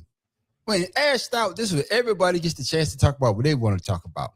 And fellas, Tim Dog, I was thinking about Conspiracy Brother in the first show, but for this one, I was thinking about you. Ain't be no broke nigga, bitch. That's insane. I'm a fucking lady, bitch. I gotta maintain all this fine shit. Living life for lavish, minding my own business. Can't stand a nigga claim. Boss, we got one. I ain't gonna even lie. Her bars was hot though. Like if you listen to the song, her bars was really hot. But one thing though, her ass like the number 0, bro. She just missing the 1 to make 10. Tim Dog, there you go. Don't say I never did nothing for you. Tim in love right now. He don't know his face. Look at him. He blushing and shit. He blushing. Man, you know, big ass black grimace. You know how you make. You know how you make a s'more so you get that marshmallow hot, and then and you know how when you smash it together, you got that shit gooing out. That's her stomach. That shit look like hot gravy stuff. Oh, he said that. That's right now. One more time. So one more time. He's saying that now, but later on he be texting me, man. Send me that video. Send me that video. You know, broke nigga, bitch. That's insane. I'm a fucking lady, bitch. I gotta maintain all this fine shit. Living life for lavish, minding my own business. Can't stand a nigga claim. Boss, we got one. I ain't gonna even lie. Her bars was hot though. Like if you listen to the song, her bars was really hot. But one thing though, her ass like the number 0, bro. She just missing the 1 to make 10. She got a fanny pack suitcase. Pharaoh, what your thoughts, man? I ain't got no thoughts. I'm thinking about Tim Dog, man. Nah, I ain't got no thoughts. I ain't thinking about shit. You can say, man, I was thinking about Tim Dog. I did a great job. What about you, I plead the 5th. Conspiracy Brother, I did a good job. Thinking about Tim Dog. Oh yeah. You know what's yeah. I thought you talking about what I think about. Yeah, because no, hey, because he removed that picture out back. So. Exactly, he don't have the picture in the back. Yeah, you know he like him like that. But that's what you got to be though. Hey, man, oh my God, that's a black grimace. All I gotta say is no. I'm cinnamon and some brown sugar. I'm gonna say this, and I'm true. You know. Hey, she's confident in how she look. Hey, and that's goddamn sure. That's one thing, and that's one thing you have to be in this world. Don't let nobody tell you that you're not beautiful. Go ahead, sister. Do what you got to do. Like my man said, she had bars. So keep doing what you got to do. Well, put some clothes over them bars. We don't need to see all the other shit. Well, you might not want to see you got to do something to stand out because a lot of people got Shut bars. up. They don't do Shut nothing to stand up. out. Hey, shut Those the were fuck bars. Those You were like it. rolls. Hey, They were hey. rolls. You gonna search it up? All I know is I got 5 text messages for Tim Dog. Please send me that video. I tell you gonna get it. Goddamn, you got. Hey, he must be privately texting you because we ain't got it on the group. No, it's on my phone. It's on my phone. That's right. Yeah, He personally text you. Okay. He just texted me, told me to text Jay and tell him to send me the video. He trying to do the workaround. Do a workaround. Shit. Hey, I'm waiting for mine now. Hey, look, I'm waiting. Yeah, I'm waiting. You gonna get it, man? Hey, make sure you tell Chuck to send me that picture. Make sure you tell the man on the street to send me that video. Shit, you gonna get it, Tim? How many roads does it take to get to the? Yeah. But I gotta say though, everybody got that ugly one they can call anytime they want. Nah. But like I say though, don't let nobody tell you that you're not beautiful because you got to be. You got to think that in your mind. If you don't, then something's wrong with you. Hey. I don't think that, man. I just think she did that for the clicks because they know people gonna be listening to her. So, but that's what Uncle Conspiracy Brother just said, though. Yeah. They gotta be different to get your music out there. You gotta do something. Look at Doe. I can tell her that not working for. God damn. Hey, you gotta be honest. You gotta be honest. Hey, it worked because man on the street talking about you. Man on the street's talking about it, so we got to talk about it. So it worked. I was thinking about Tim Dog. See, I'm not I know you think about Tim Dog, but with that being said, she was there for you to listen, fellas. Today was a great day for me. I even did a video about it. First, the Sixers got LeBron James. Then I saw something that made MAGA mad. You called it. Then I saw something that made MAGA mad because Caitlin Clark was talking to Obama. And then on top of that, I knew we were going to talk about this on Wednesday night. Go back. Hold on. Huh? Go back. Caitlin Clark talking to what Obama. What do you mean she was talking to Obama? Yeah, because you know the All-Star game is being held at the Obama Center. No, I did not know that. Yeah. Ooh. So Obama went to the practice. We're going to talk about this on Friday. I mean on Wednesday. Okay. On Wednesday. Yeah. So Obama went and surprised them, and he had a conversation with Caitlin Clark. I did a video about it, Pharaoh. I need you to check it out. Yeah. I didn't see that. But check it out, Pharaoh. And then because, she was walking next to the Klan member, that Wallen dude. But check this out, Pharaoh. That was last week. And then what made my day, like I did a video that the day was a good day for the man on the street. LeBron James signed with the Sixers. MAGA got mad at Caitlin Clark for talking to Obama. And then a star was dim tonight. Tony Romo got arrested for OWI. So OWI. What? OWI? Only white? No. That's drinking while intoxicated, but they call it OWI in Wisconsin. So I was like, anything that put dimmish on a goddamn Dallas Cowboy star, dim their light. Man, I was in heaven. Boy, I did a whole video about it. I was like, shit, the day was a good day, like Ice Cube said. God damn it. Yeah. No barking from the dog. No small. I got Mama cooked the breakfast with no hog. There you go. It was the trifecta. Man, I was like, oh, man, goodness. Hey, I got my grub on, but didn't pig. I finally got a call from a girl I want to. That's your fault, man on the street. I know. That part.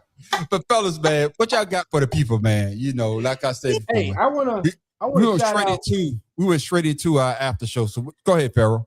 I want to shout out to this dude in Illinois. This man was caught spiking his female dates drinks with Viagra to make sure they don't get boners. Yeah, I saw that. You never know anymore these days. You know what I'm saying? Yeah. Hey, yeah. That's David Ramirez. What up, man? What up? That's a smart way to find out. Like, what up? Hey, let's go. I'm not paying for this shit. No, fuck that. Hell yeah. That's a great idea. That's David Ramirez. Shout out David Ramirez. Hold on. Shaking the head. I told my partner that. I told my partner that Mike Brockett shot my partner, that one of my best friends. I told him that. He said he thinking about moving to Atlanta. I said, all right, now make sure you check the Adam's apple. That's right. Check the Adam's apple. I mean, you need baby pictures. Because you could get that who walks around shaved down. You need baby pictures. Who Let me walks see you and your around mama. with Viagra crushed up though? Yeah, hey. And put it in somebody's drink and make sure You telling me, Tim Dog, man, Tim Dog, he's Tim traumatized. Dog. That's what that is. No, Tim Dog, I got to ask Tim Dog this, fellas. Be honest. If you're in a city where there's a high concentration of transgender women, you want to think that way? I'm being honest. You want to think that I way? would, but I wouldn't go to the extreme of that. Giving them Viagra. But that. What you gonna do? Keep looking down at it? Hey, Why you looking at my pussy? Hell no. Hey, no, so check this out. So this is what he said. He said detective said Ramirez allegedly told police or told people he believed he was protecting himself from unexpected situations while dating. That's why he did it. Joe said, "You got a pistol under your skirt, or you happy to see me, man?" You better like zucchini. Hey man, way to think ahead, Mr. Ramirez. Way to think ahead. Oh shit! They need to let him off on that charge. He ain't trying to take advantage. Yeah, they gave him he don't get taken a felony advantage of. charge too. They gave him a felony charge for what he did. So y'all try to tell me that's drugging somebody.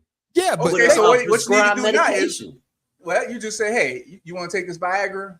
If they say no, you're just gonna go about your business. Go about your business. Yeah. Oh, we say you give him an option. You want to take the blue pill or the red pill? Blue pill, the red pill. No, there ain't no other option. No You pun wanna take the intended, blue pill huh? or the blue pill. You got two options. No, you blue pill or the red pill. Because isn't Cialis red? I don't know, Tim Dog. You tell us. I know Viagra blue though. Yeah, that was on Men in Black, the Viagra. What's the other stuff you could give them? They got something legal in hell. We do have to drink shots of this. Cialis. They got something legal. Hey, shout out to the Illinois man Ramirez for thinking ahead. He was protecting himself. Hey, you mind taking this blue chew? Hey, all I gotta say, he's like, I ain't getting fucked tonight. That shit happened. No. What he said was, I ain't gonna get fucked again.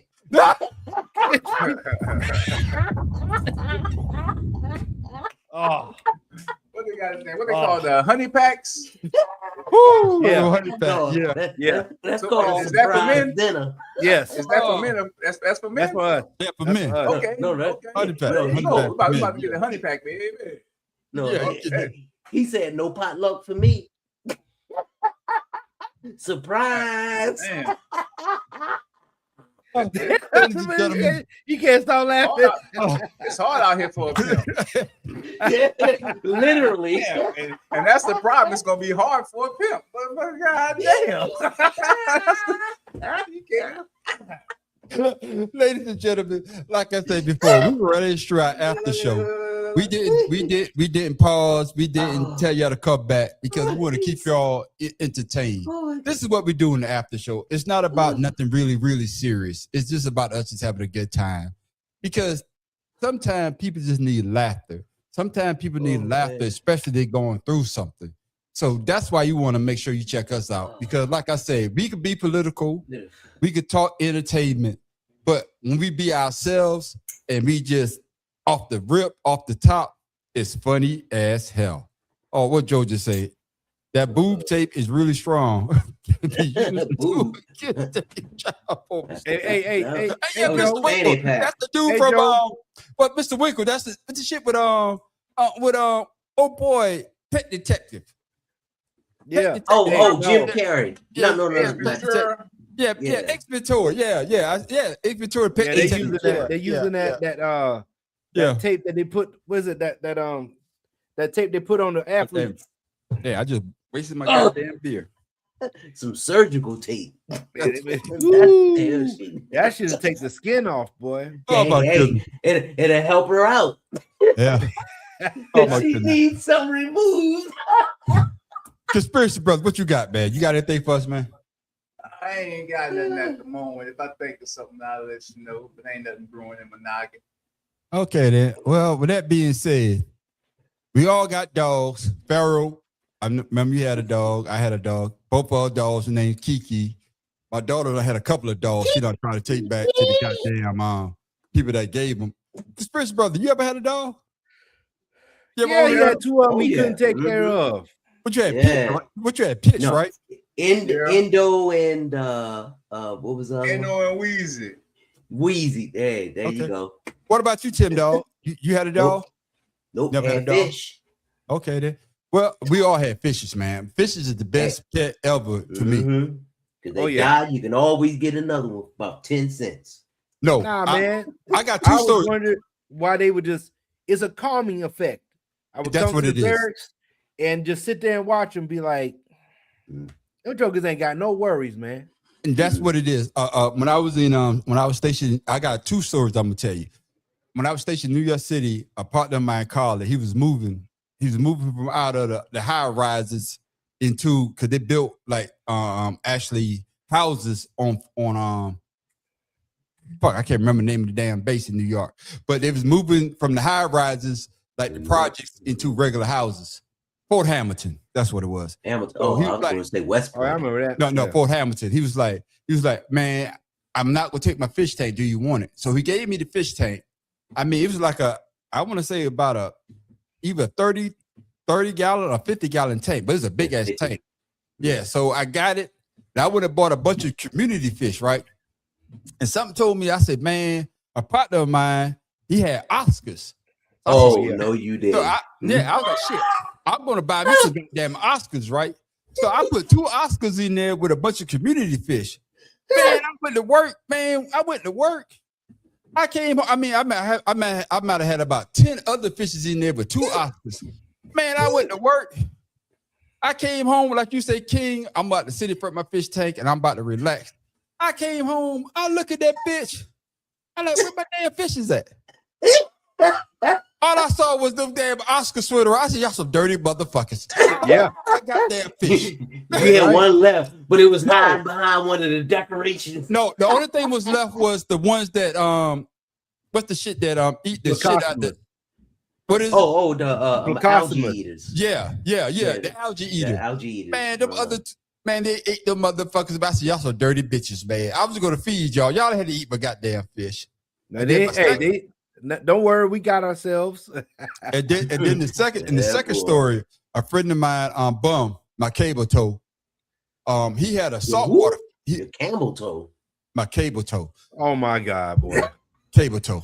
My cable toe. He had a saltwater fish tank, and he said, "Chuck, come and ride with me." So we went. He went out. He had shit from when he was in Hawaii, King, like you. So he had a big ass tank. I think that shit about 100 gallon. He had a big wall shit. Man, we went to this goddamn pet store. This motherfucker bought a goddamn fish for like $200. I said, motherfucker, you crazy. $200 for a goddamn fish? Because saltwater fish costs money. Yeah. Oh, yeah. Saltwater fish is not cheap. Tank is expensive. Yeah, because I let man shit. Kiss my black ass. I stick with them damn Oscars. And my Oscars, they say that they'll grow to the size of the tank. Them Oscars last me till I got here to Augusta. My Oscars was about that damn. Only 2 of them in that bitch. Them motherfuckers couldn't even turn around in that bitch. They were bumping each other. Them motherfuckers got that goddamn. They need their own tank. Yeah. I think Oscars get about almost 2 feet in length in the wild. Yeah. But that's what I'm saying. But they will grow to the size of the tank if you let them. And they live for a long time as long as you take care of the largest tank. they can get is about 18 to 20 inches is what I'm saying. So if you have a 30-gallon tank, then it's going to be small. If you got a 50-gallon tank, but I'm laughing at Juan. Juan talking about me spending the dude, but we spent $500 for some kitty cat. Shit. I don't know about one, but no, think about it. If you take a young lady out on a date, that ain't the same thing. Ain't the same thing. Yeah. Ain't the same as direct transaction. It's the same thing. Who is it to say if I'm spending that much money? Oh, we fucking tonight. Hey, exactly. You get fucked, but you don't get laid at the nudie bar. That's right. Ooh, there you go. I'm not fucking Sit on my lap. That's all I can do. I would say if I pay $500, I might be in jail the next day if they don't give me something. Yeah. Oh, Lord. Lord. When you get in the car, you gotta play R. Kelly. Don't just say no tonight. So I was listening to that shit today when I was driving to jail. Cheesecake. But get back to how this conversation started. Mama told me one. Feel me, family, together at the club. Buy you drinks. Who gonna show you love? Me. The whole damn song. Hell, my shit. or you can do some bitty. Mama told me one day it was see what you did, Juan. You gotta think about the old times. But check it out. Get back to how we started the conversation. It's about dogs. Fellas, do y'all agree with what do y'all agree with what the UPS driver did to this dog, or was he wrong? Oh no.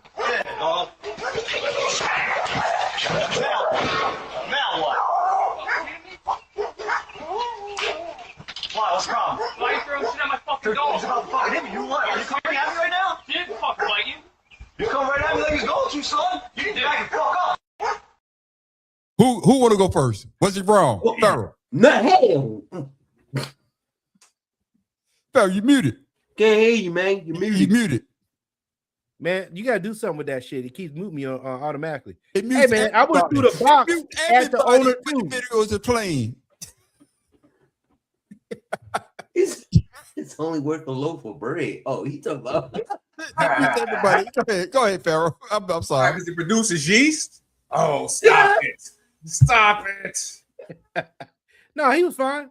I would have did the same thing. Package delivered, bitch. But then you gonna whip the dude's ass too? Yeah, I would have picked it up and threw it at him too. Now, if UPS would have came and did that to Kiki, your ass would have been. Kiki is not going to run and attack somebody. You know that. Well, that dog, I don't think the dog was running. Dogs do that sometimes. Some dogs. I don't know your dog, so I'm dealing with the package. Yeah. So Ferry said, "Fuck that dog." Fuck the package and the dog. And if you know your dog is whatever, put him on the leash. With it. Put him on the leash or put him up. Yeah, do something with it. That dog was coming kind of fast. Hell. Yeah, there wasn't no kind of in it. He was charging. Fuck that. One more time. One more time. Cause conspiracy brother is saying some shit. Conspiracy brother, you want to throw this boss at that damn dog? Yeah, dog. Now what? Why? What's wrong? Why are you throwing shit at my fucking dog? It's about to fucking hit me. You what? Are you coming at me right now? He didn't fucking bite you. You come right at me like he's going to, son. You need to back and fuck up. That UPS driver there you go. He said, "Did he fucking bite you?" No, he didn't, because I threw the fucking box at him. That's why. That's right. Hey, the owner didn't want nothing. The dog didn't get nothing. So hey, UPS won. He about to lose his goddamn job. No, the dog got something already. He got hit upside the head. He backed up, didn't he? Oh goodness! I wouldn't have threw the box at the dog. I would use the box to fend the dog off, but I wouldn't. He did use the box to fend the dog off. Man, that dog was. I'm talking about why he's still holding it. Goddamn it! No, yeah, he was holding that dog. Was the dog with it. Man, you need to look at that video. That dog was really close. He did the right thing. I done had dogs run up on me happily. I tell you what, and dogs are really scary. I didn't. That's I was outside, dog ran up on me. I just stood there. I ain't taking no stupidity, not his. I ain't taking no chances. Control your dog. A man That's right. did the right goddamn thing. That's right. You delivering the package. Goddamn job. Your dog needs to be on a leash. They got leash laws. And he probably gonna catch a case. He's moving to FedEx. He gonna get one all right. He gonna move to FedEx. He worked for UPS some more. Now he work at FedEx. Yeah, he got DHL. You got FedEx. He good to go. Oh no, they fired him. He all right. I don't know if they fired him. I don't know if they fired him. You can't fire him for that. Oh my goodness! Why? He destroyed the property that he delivered. I tell you what, he's still alive. He ain't in the hospital, is he? Hey, the package delivered. They out of a job, and he never live. Package delivered. Tim Dog, what you got for us, man? You got something for us for the after show? Oh man, I just had a little commentary only because in Baltimore There's this influx and infestation. Nobody want to talk about Baltimore no more, nigga. In Baltimore, that's an influx and infestation. Motherfuckers passing out with that fentanyl shit. And oh yeah, that's everywhere. That's not yeah, only Baltimore. yeah, I'm just saying, that's not only Baltimore. That's everywhere. I'm just saying that's everywhere. But the thing that gets me is in the section of Baltimore, they're building an Amtrak hub station where you can catch the subway and get off, and then catch the Amtrak to go to DC or any place from there. And they're investing in all the area where I grew up and used to live. Okay. You know, that gentrification ain't no joke because we got 3-story brownstones that are worth a lot of money. So when they moved everyone out and they started coming in, and it's like a slow drift. It's like you know, like when you see a storm coming, and when the storm comes, everything gets darker and darker. That's how they do in neighborhoods, and each block, slowly but surely, is manifesting into unaffordable housing and people moving out with no place to go. There are so many abandoned houses here in the city that no one wants to take ownership of, convert them into some affordable housing or apartments or anything. And there were investors. As a matter of fact, the Trump family owned some property in Baltimore that they're charging high rates for. It's industrial park, but still. Yeah. To me, instead of, you know, downgrading and diminishing the value of the people that you have in your city, invest in, I said this earlier, invest in, turn those old buildings into apartments where single moms can go to. Yeah, it's Section 8, but you have rules and regulations that if you don't abide by them, yeah, you have to go somewhere else. But at the same time, it teaches them how to be responsible for something. Not everyone is taught how to clean, take care of a house, pay bills. Some kids, they grow up the hard way in the streets, and your mom say fend for you, or your parents say fend for yourself. Or you grow up with a single mom who's working 2 or 3 jobs, and you growing up with the hoodlums in the street, and that's all you know. Yeah. Instead of complaining about, like that representative did, videos of black people on a bus acting like apes and then enticing white people, why don't you sit out there and put programs together or something where they can have a place to go after school? We used to have rec centers. We used to have community centers. We used to have so much things that where the kids can go to release this energy and play, but it's taken away because you have people say that, oh, that's the government in overreach, but it's okay if you reach into that money and take it for yourself. I'm just saying, if you want to change something and you feel passionate about something, you have to say something or do something, because talking is just one thing. I always say, get out and vote. Do something in your community. Be a representative. Do something like that. And I trust you. Crime rate is going down, but the rate of dropouts is going up. Yeah. Like that. I agree with you on that, Tim Dawg, man. Thank you for that, my brother. As always, Tim Dawg drops the knowledge. But you know, while you saying that, I was looking at the damn comments. Juan and goddamn Doe. Juan say, when you started talking, you go again. Doe talking about the dog. Doe say the dog look at the order and says, now it's your turn. What was the one before that? You said, oh, no, King. See, this is why, hey, don't invite Juan to your house no more. Call ice on his ass. He already in a box. See what I'm saying?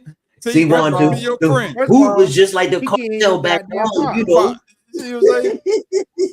And then Joe was like, what's the difference in a wild boar and a dog charging you? You're going to protect yourself. Yeah. Then look at Juan. Officer, the dog black. God damn it. Damn it. Boy, you know what? I just want y'all to know.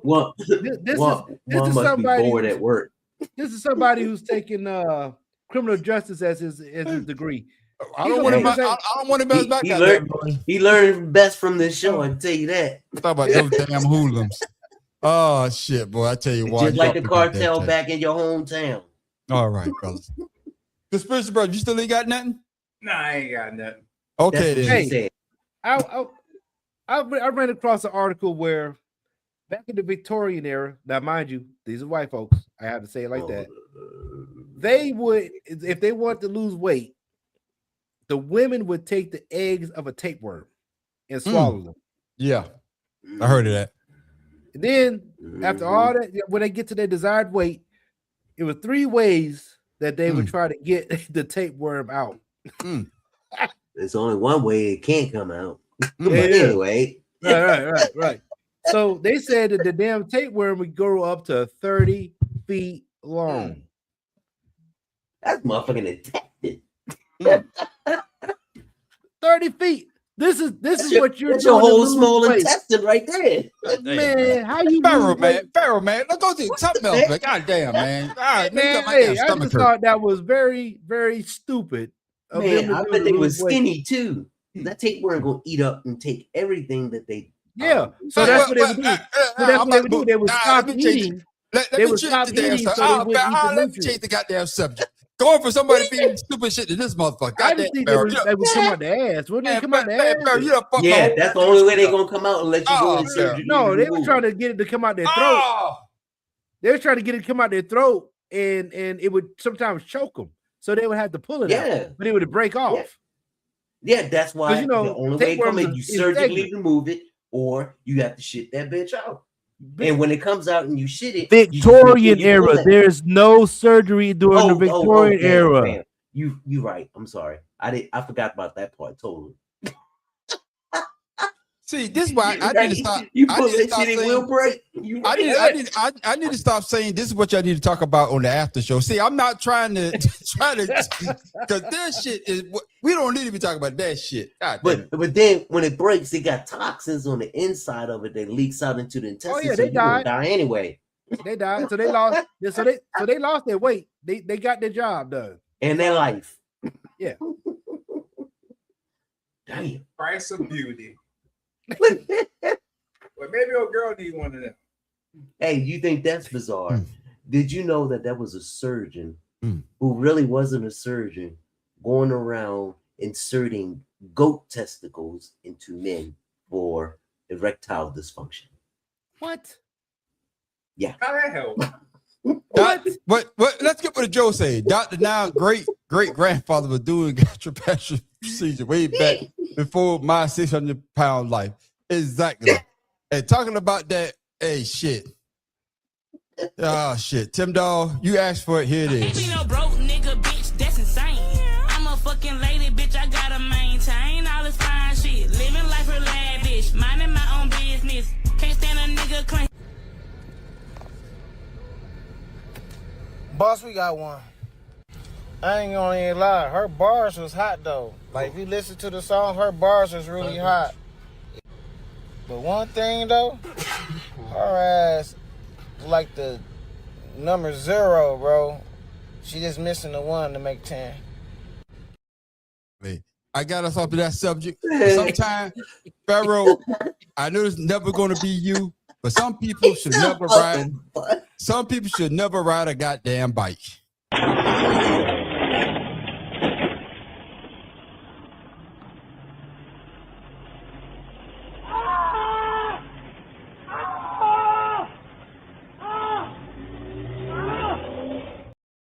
Oh, that's fucked up, nigga. Stop and look like fuck it. Hey, play it again. Play it again.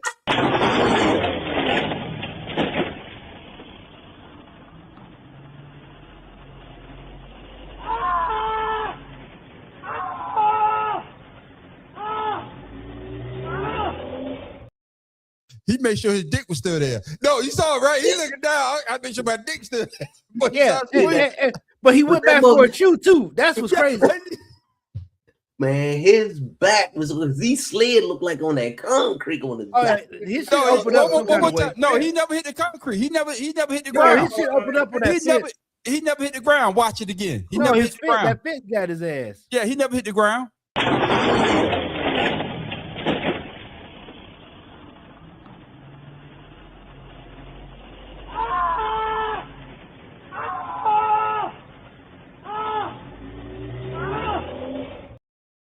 Yeah, he rolled the wall. Where the hell he was going? Where the hell is he going?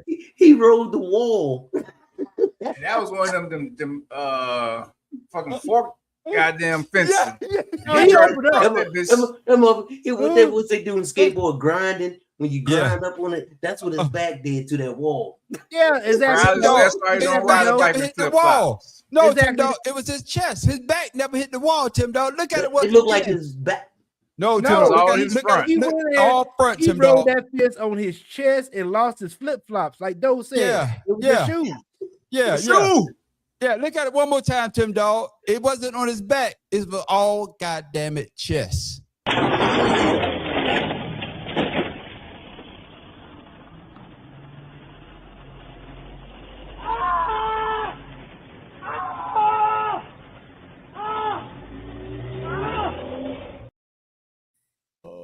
Exactly. He slid down about 15 of them things too. And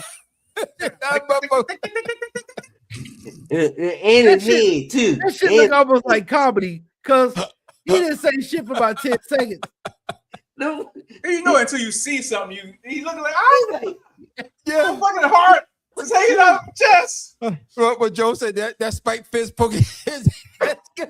That shit was in Arizona, I bet you. That only was the spikes, but that shit was probably hot. But he had to make sure my dick is still good. That's what he's looking down for. One more time, fellas, before we I close need the to show. know where the hell was he going to be on the sidewalk, though? I don't know, but one more time before we close the goddamn show.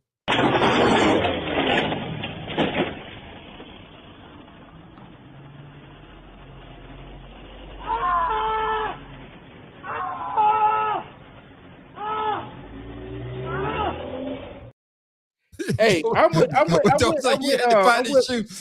went with brother-in-law. That dude stopped. He said, I can't help him. He kept it moving. Yeah, too much blood for my car. Yeah. Boy, you can't get no love. I can't get that stage. You better call 911. You screaming, you okay? Oh, goodness. You alive. Yeah. I check on How you go back for your flip-flop? That's what I need to know. You said it was hot. Nigga, that ground was hot.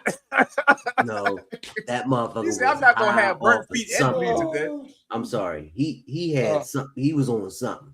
There Oh, ain't my no goodness. way. Yeah, right. He was I on don't that think he fence. was, That's but what he he was was hollering. on. Oh, goodness. He was on other than that. That's what you call We all being saw on the that. fence. You know what I'm saying? That's what you call being on the fence. Oh, ladies and gentlemen, like I said before, Well, if you have he hit the wall before that, and then slid across those spikes and got up and then with that. like I said, he looking to make sure his dick was still there, though. Yeah, Ladies he and was, gentlemen, like I making said, sure he was still got some attachments going on. yeah. Oh, ladies and gentlemen, this is what you want to Good get, though. Lord, man. We just went right into our after show. We didn't got offline and usually come back for y'all to join us. We just went in right after our show, two cigars and a blunt. But in the after show, you will see shit like that. And the reason why we do videos like that, so you can get a good goddamn laugh. And wonder how in the hell this motherfucker survived that goddamn shit.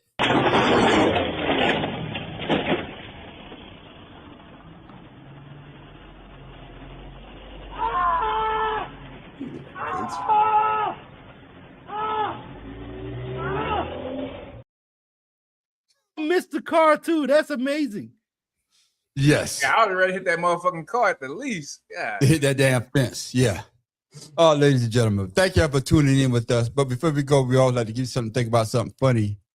Tim Dog already told y'all where the fuck you get that from. So Tim Dog, what you got for the people before we go, my brother? And make sure you shout out your social media so the people can follow you as well. What I got for the people is dumb people make dumb mistakes, but stupid people keep doing the same thing. The president keep lying over and over again. He thinking he's gonna get different poll numbers, but every time he does, they don't go up, they go down. But they are different, but in not the way he wants.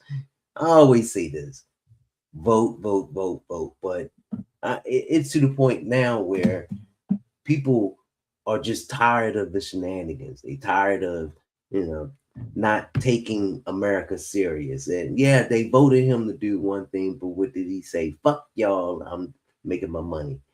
Look, you can have voters' remorse all you want, but the thing is, don't make the same mistake again like the president is doing as far as this country. You know, do the right thing. You may not like the opponent, but you like what they stand for, and that is making America great like it used to be, instead of again, because it still is, but not now. It's fan. Take care of yourself. Father's Love, Instagram, 99. That's Father's Love 99 Instagram. That's where you'll find me. Hey, enjoy yourself. It's Friday. You ain't got shit else to do, so you might as well go ahead and do it. Peace and love.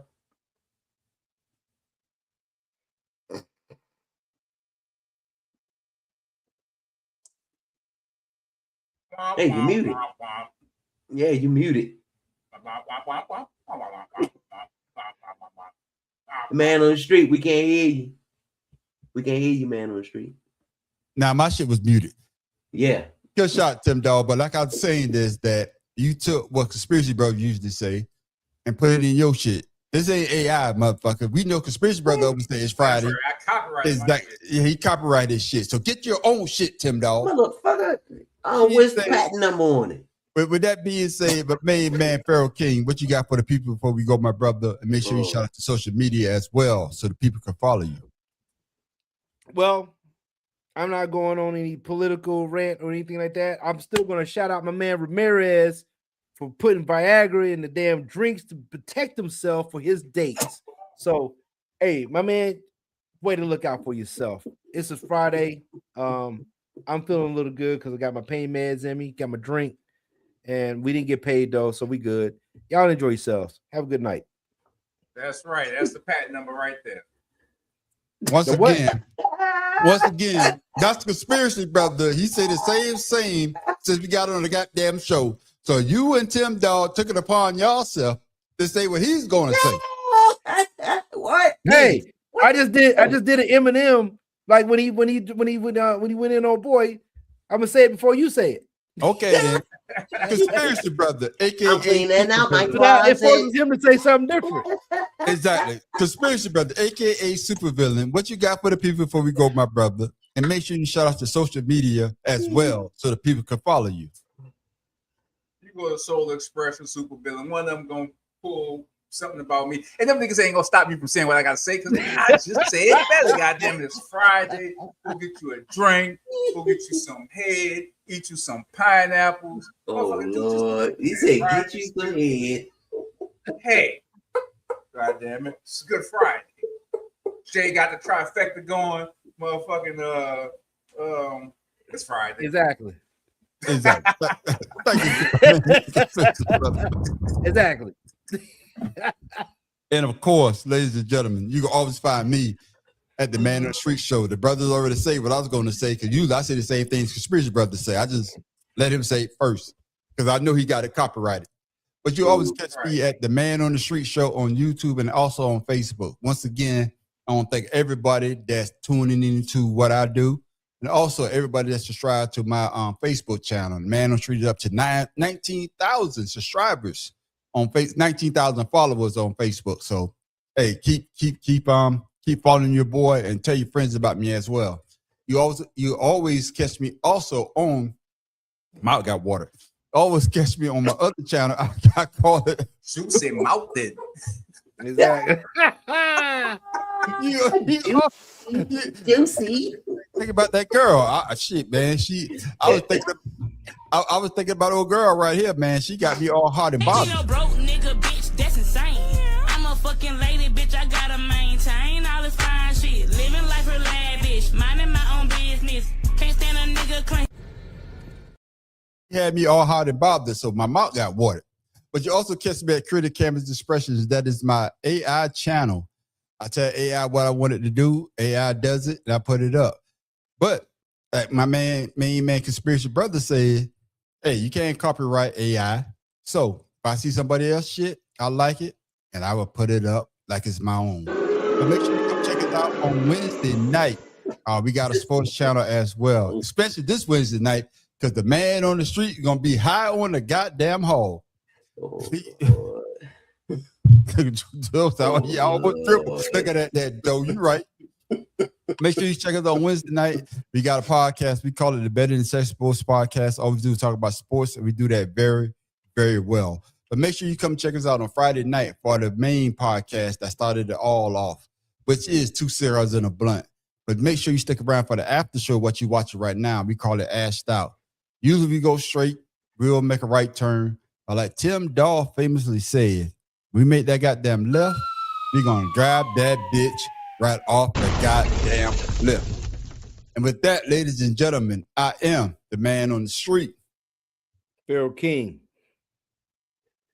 Tim Dog from Be More Careful. What, you ain't got no joke or nothing? I'm about to say the same shit. He done fucked the whole show up. He done stole your shit.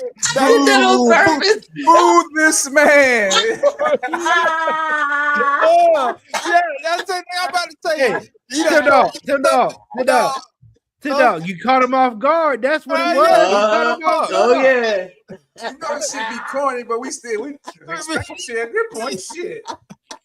Gotcha. Handle your business. Super villain. Nigga, what are you twirling? Man. Yeah. Because he about to so much hair, nigga. I can pull my shit all the way Take back. your homeless ass to the goddamn barber shop. That motherfucker coming forward because it's leaving backwards. Nigga, you bust my shit out. I just pulls it back now. Man on the street, hook him up. Stephen A. Smith for glasses. Boy. Yeah. Ladies and gentlemen, like I say, make sure you come check us out on Wednesday night. Then come back this Friday at 8 o'clock for 2 Seconds of Blunt. Stick around for the after show. You will have a good time. And like Conspiracy Brother always says, until tonight, you want to go out, make sure you have a good time. Get you a designated driver, call an Uber or a Waymo or whatever. Don't be a goddamn Tiger Woods or a 20 goddamn Romo. And with that, ladies and gentlemen, we are out. Relax and take notes while I take totes. Relax and take notes while I take totes of the marijuana smoke. Relax and take notes while I take totes. Relax and take notes while I take totes of the marijuana smoke. My bad.